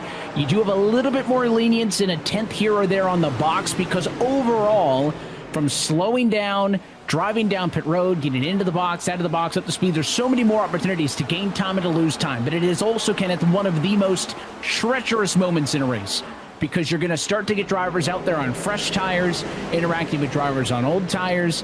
Tends to be sketchy, and that reason is why some drivers will shy away from a short pit, even though on paper the short pit tends to be the best one in terms of if you could pick one or the other. And in 2024, when we were on the older Iowa surface, you could argue that it won't be as difficult just because there were multiple lanes. You could go from the bottom, the middle, you can go near to the very wall, and Sebastian Marin pits from the race lead with a few other drivers right behind him. But here, you see that paved surface in the corners. You don't want to be out there on the bumps where the car can just unsettle from underneath you and on cold tires easily rattle off the rear side of the car and get you for a spin and cause the yellow. No one wants to do that. So you really have to keep yourself very on the narrow, and Steven Wilson's trying to do that. Look at that speed difference. That is how much the tires have been chewed through here at Iowa But again, narrows down the lanes when you have that pavement that everybody wants to search for, especially early in the run. And something that has quietly snuck up on us as well, Alan, is in sim time, just a little bit after 5 o'clock. The shadows are starting to get long. The sun's setting behind the grandstands as more cars to pit road. Tinsley and Doucette are in.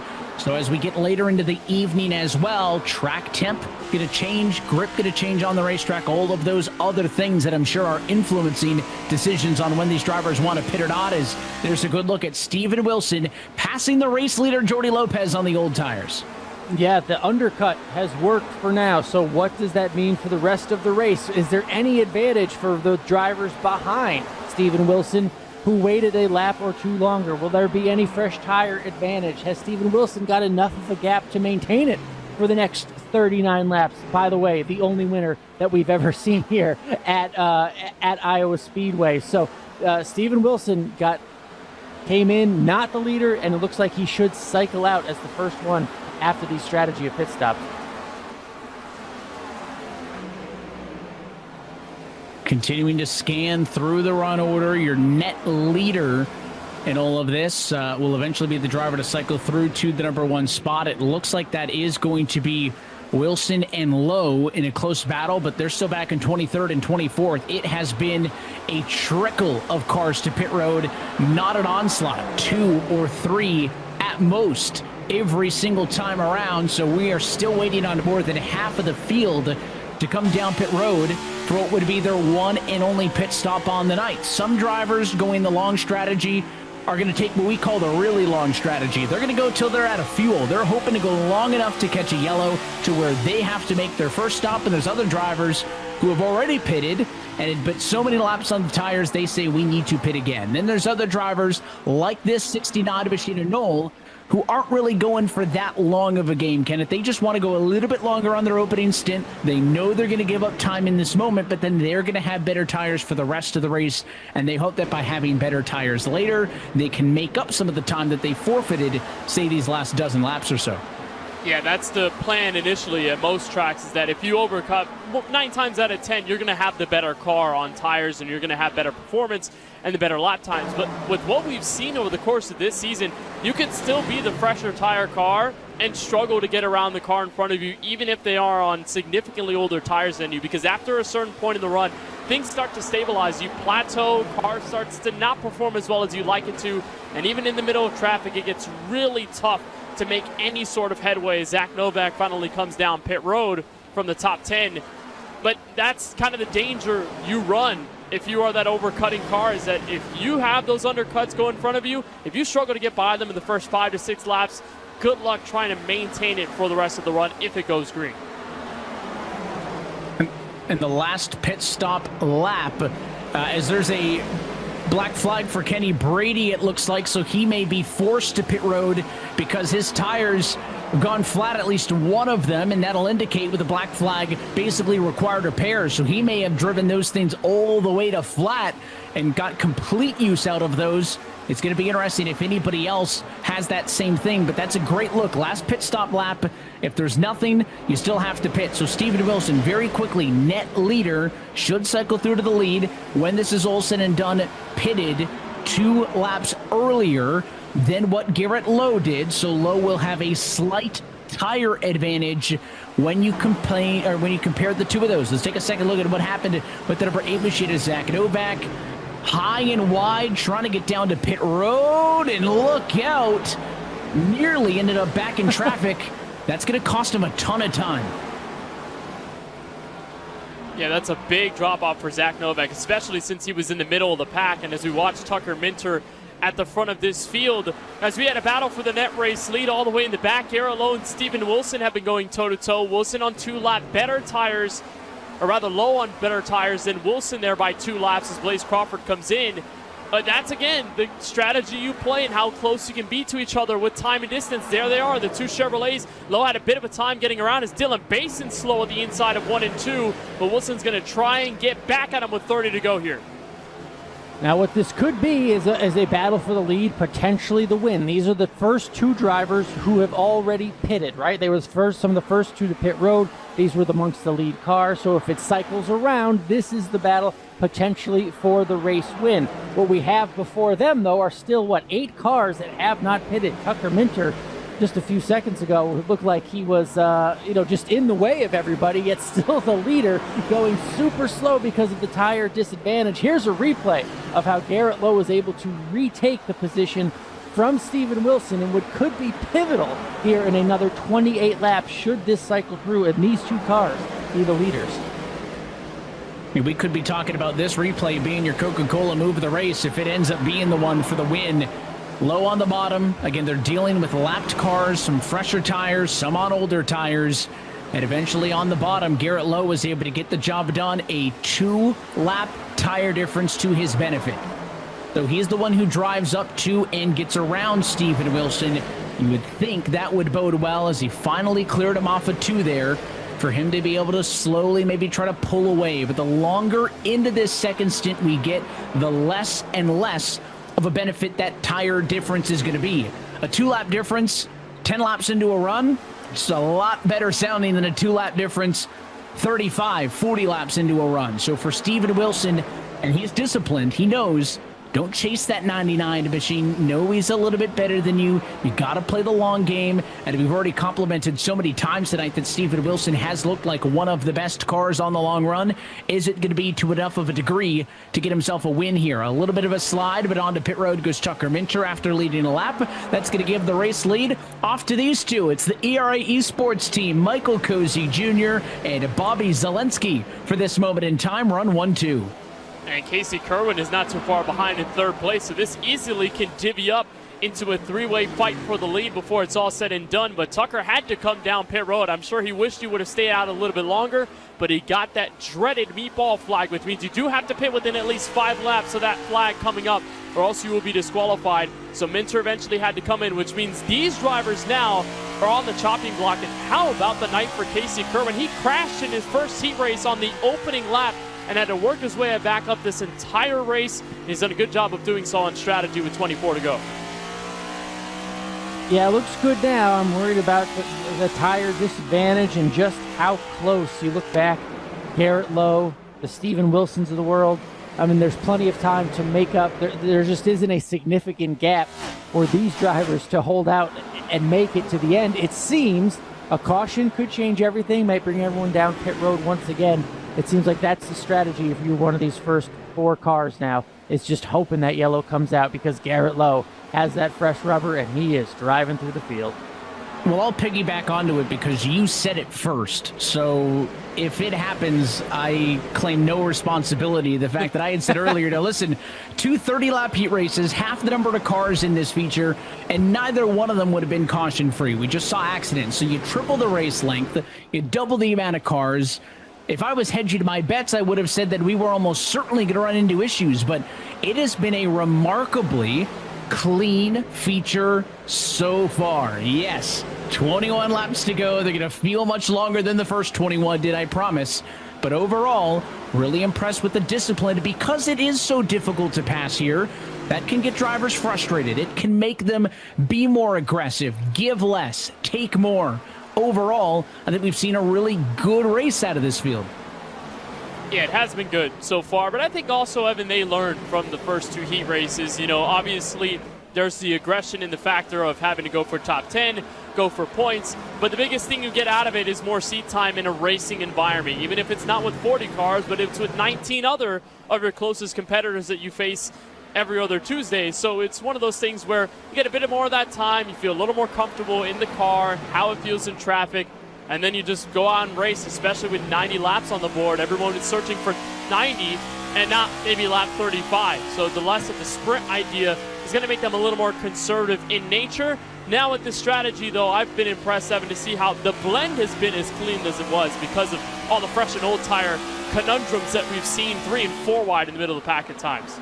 Yeah, some of those late pitters you just saw, Tucker Minter, who looked like a moving chicane at one point. He was going so slow because of the tire disadvantage. Now he has that advantage. He has just got his lap back and has 18 laps to go to see how many positions he can make up on some of the freshest tires in the field, just not close enough to take advantage of it in terms of maybe competing for a win, but we'll see how much he can do as Garrett Lowe still has now retaken the lead and puts himself in position to get that victory. Steven Wilson now still sitting there in third, behind, of all people, guys, Bobby Zalinski.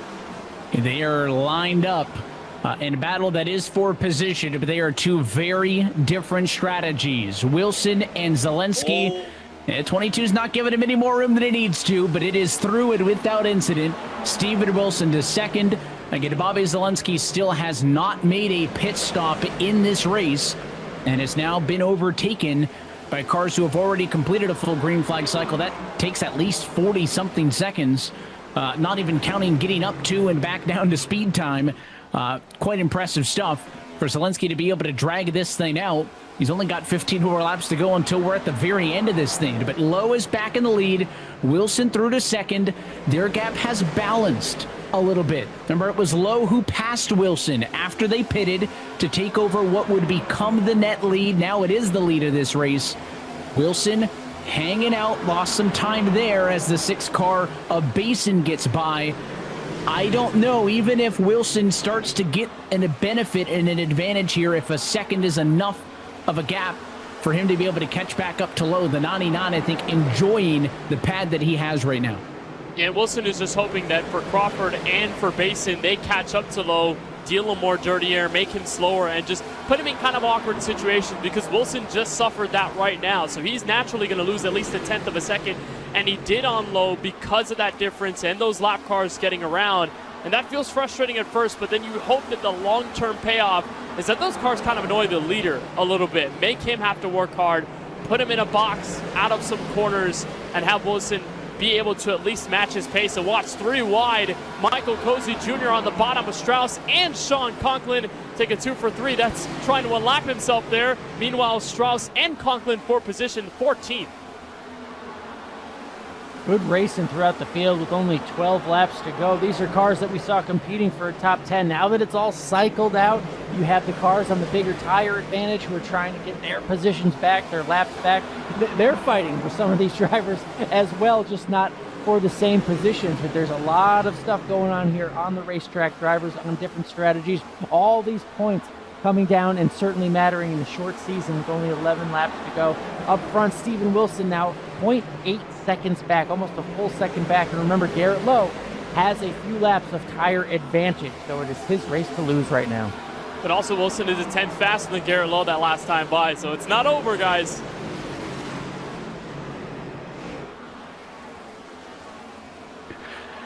When we talk about some of the new teams in this series, we've talked about Rick Ware Racing, but you want to talk about topical sports stories, KB.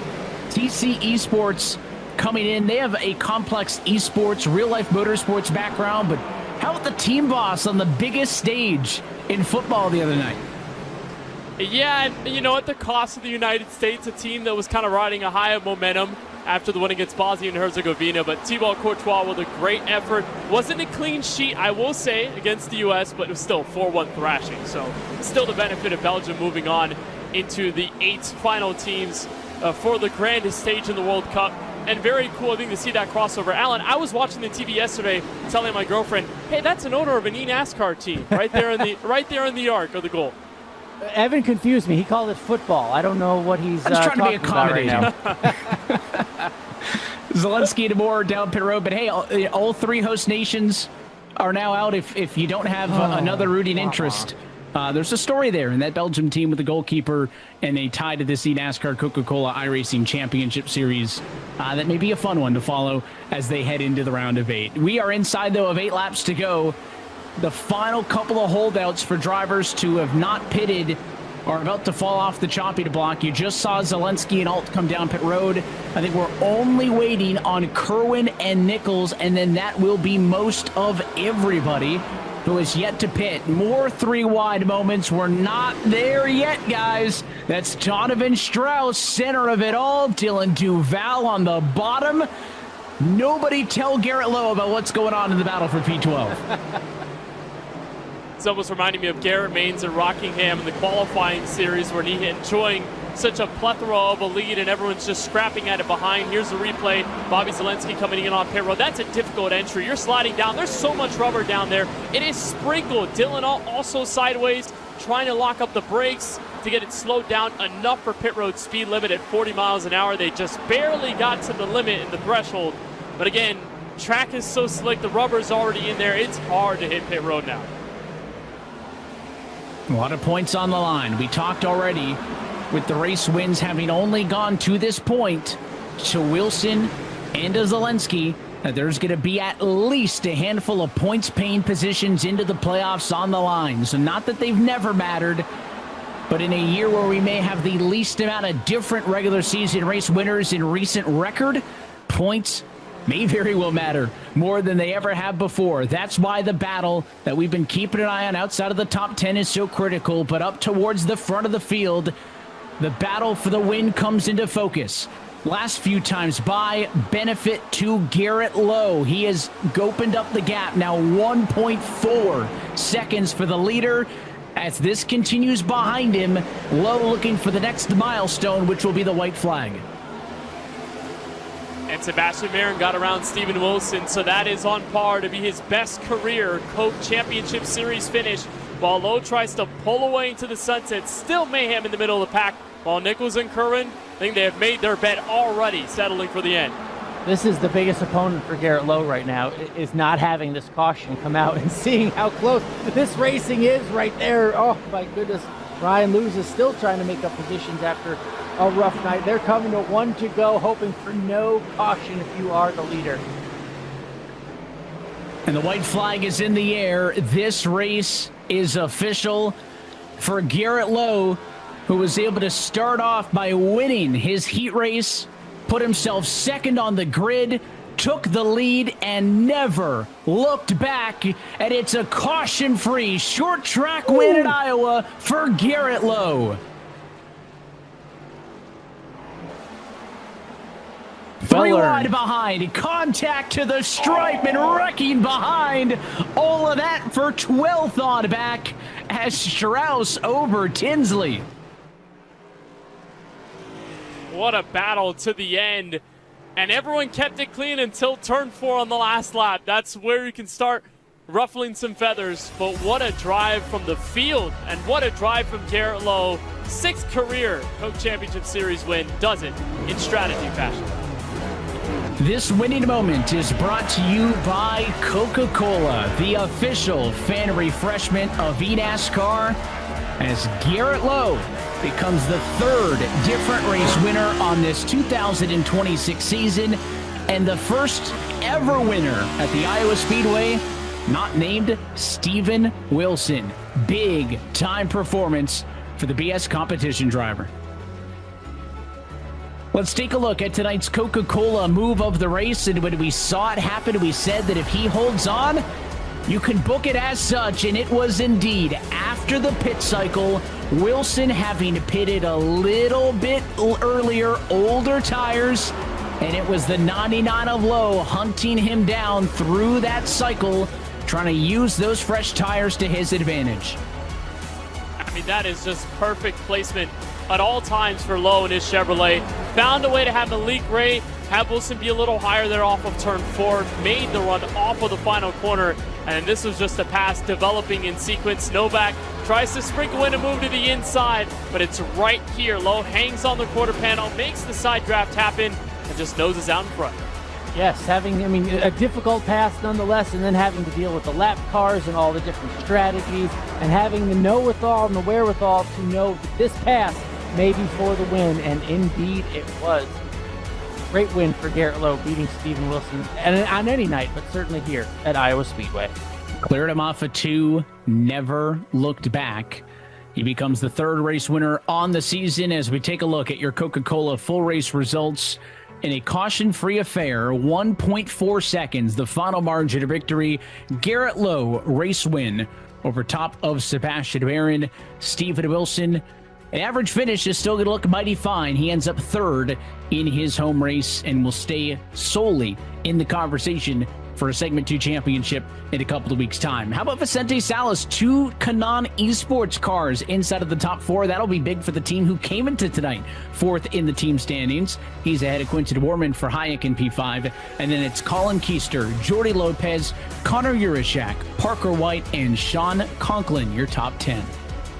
Great run for Conklin, getting another top 10 in his career. Dylan Duval back in 11th, Donovan Strauss in 12th. These were the drivers banging doors on the white flag lap for position. Wyatt Tinsley in 13th. Rickwell Racing's Garrett Maines in 14th spot. Matthew Morton for TC Esports, top 15 run for the rookie. Seth Noel back in 16th. Thomas Lloyd, Cody Bias, Femiola Timbosin, and Tommy Gossett round out the top 20 here from Iowa. Second half of the pack, you'll find 21st position. It goes to Ryan Doucette. Not the night Zach Novak had envisioned for himself after so much speed early. He ends up in 22nd. Casey Kerwin, 23rd. Jake Nichols, 24th. Tucker Minter drops back there to the number 26 spot. A lot of drivers just do not get out of this midfield, kind of trapped back there. DeMerchant, Reynolds, Helton all the way through P30.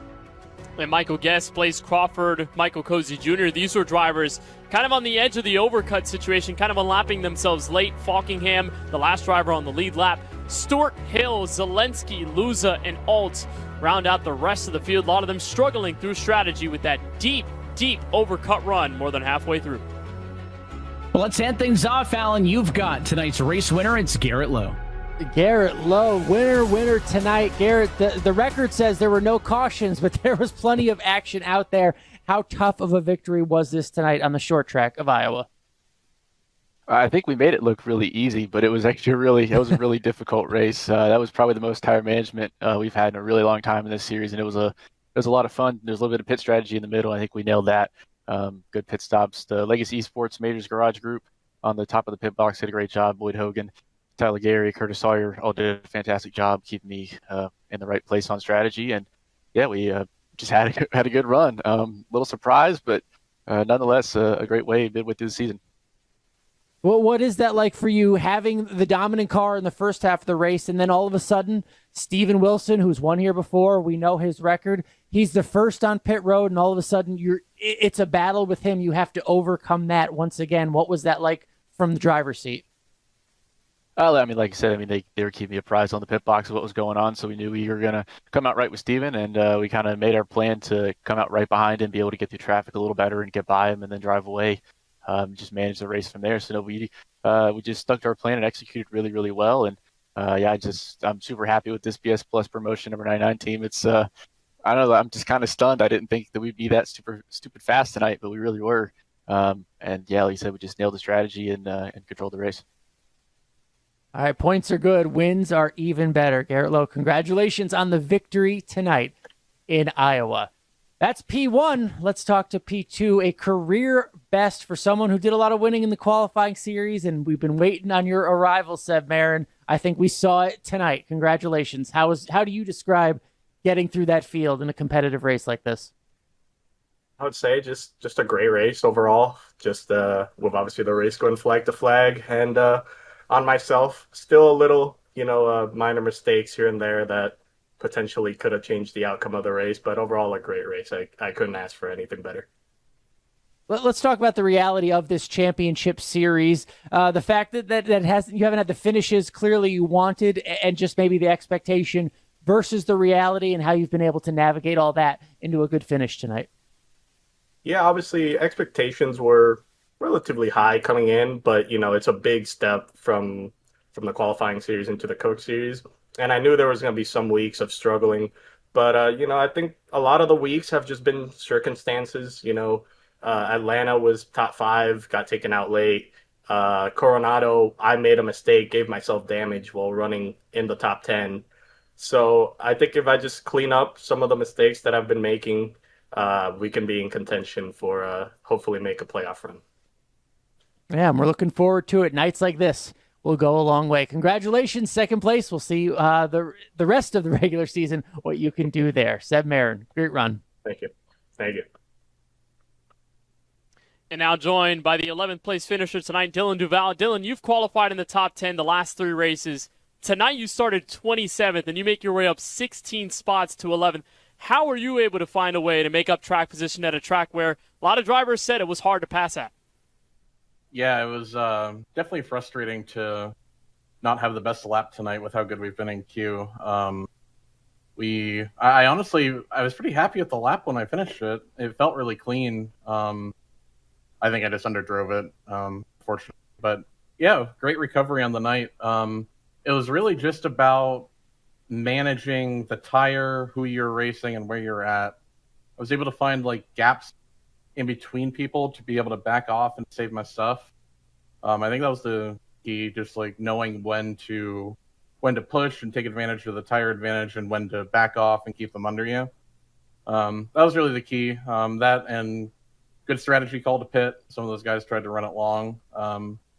Definitely think pitting was the right call. Worked out for us. So definitely happy with that. Happy with the management of the tires and how everything went. Just can't thank Track Racer, Real Street Performance, Channel 199 Racecraft, and everyone who makes this thing go around every week. Been on a really good stretch here. I think we're safely inside of the top 10 in points right now. So yeah, all good things here on the 199 as of late.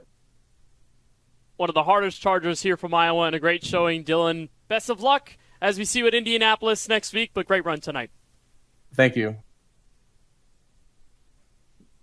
Well, big thanks to some of our top finishers for giving us a little bit of time post-race, as well to our race winner in this one. When it is all said and done, Garrett Lowe ends up in victory lane, guys. First heat race format of the season. We had seen the sprint format previously on the streets of Naval Base Coronado, so our second glimpse as well at the fixed setups. And through the heats, I thought we'd see a feature that was a little bit messier than it ended up being, KB, but in the end, strategy, the name of the game in the final 90. I think we were all pleasantly surprised, right? I mentioned at the start of the show in our race analysis, 4.5 cautions per race in our history here at Iowa from 2024 to this year. Now that is significantly dropped with no cautions in the feature race tonight. It was just a great showing by the field. They kept it clean. They kept it conservative when they needed to be. They were aggressive at times. A great race overall, Alan, and great to see Garrett Lowe get his first win in this series since 2024. It was, and a great race for the series overall. I think after Dover, the online discourse, it wasn't great toward the drivers, toward the series in terms of the aggression level, the respect level, and then we come to a short track, put on a great run, and also have a caution-free race where, yes, there was aggression, but there was none of the funny business. There was no over-aggression. So I think overall a good course correction for what people think of these drivers and how they respect each other.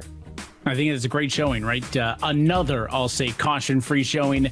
See a lot of those these days. I think these drivers showed a lot of discipline. Well, there is one more race before we'll tell you your Segment 2 champion, and it is one of the most unique challenges we'll find on the calendar this season. Round number 6 of this 2026 championship is coming at you next week. It is from iRacing's virtual Indianapolis Motor Speedway. We'll see who kisses the bricks and who walks away with $3,000 as our Segment 2 champ as the regular season continues to roll on. Until then, though, that's going to be it for us here tonight from Iowa. On behalf of the entire team at iRacing, NASCAR, for all of our remote crew, and for the broadcast team tonight, for Ryan Vargas, Joey Atterbury, Alan Cavana, Kenneth Bueno, myself, Evan Pasoko, I want to say thanks for joining us, and we will look forward to seeing you for this Segment 2 conclusion, Tuesday, July 14th, right here on the iRacing Esports Network from iRacing's virtual Indianapolis Motor Speedway. That race and every race of the eNASCAR Coca-Cola iRacing Championship Series is right here on the iRacing Esports Network. Until then, good night from Iowa, and congratulations to the first-time winner on 2026, Garrett Lowe, for BS Competition, victorious here tonight.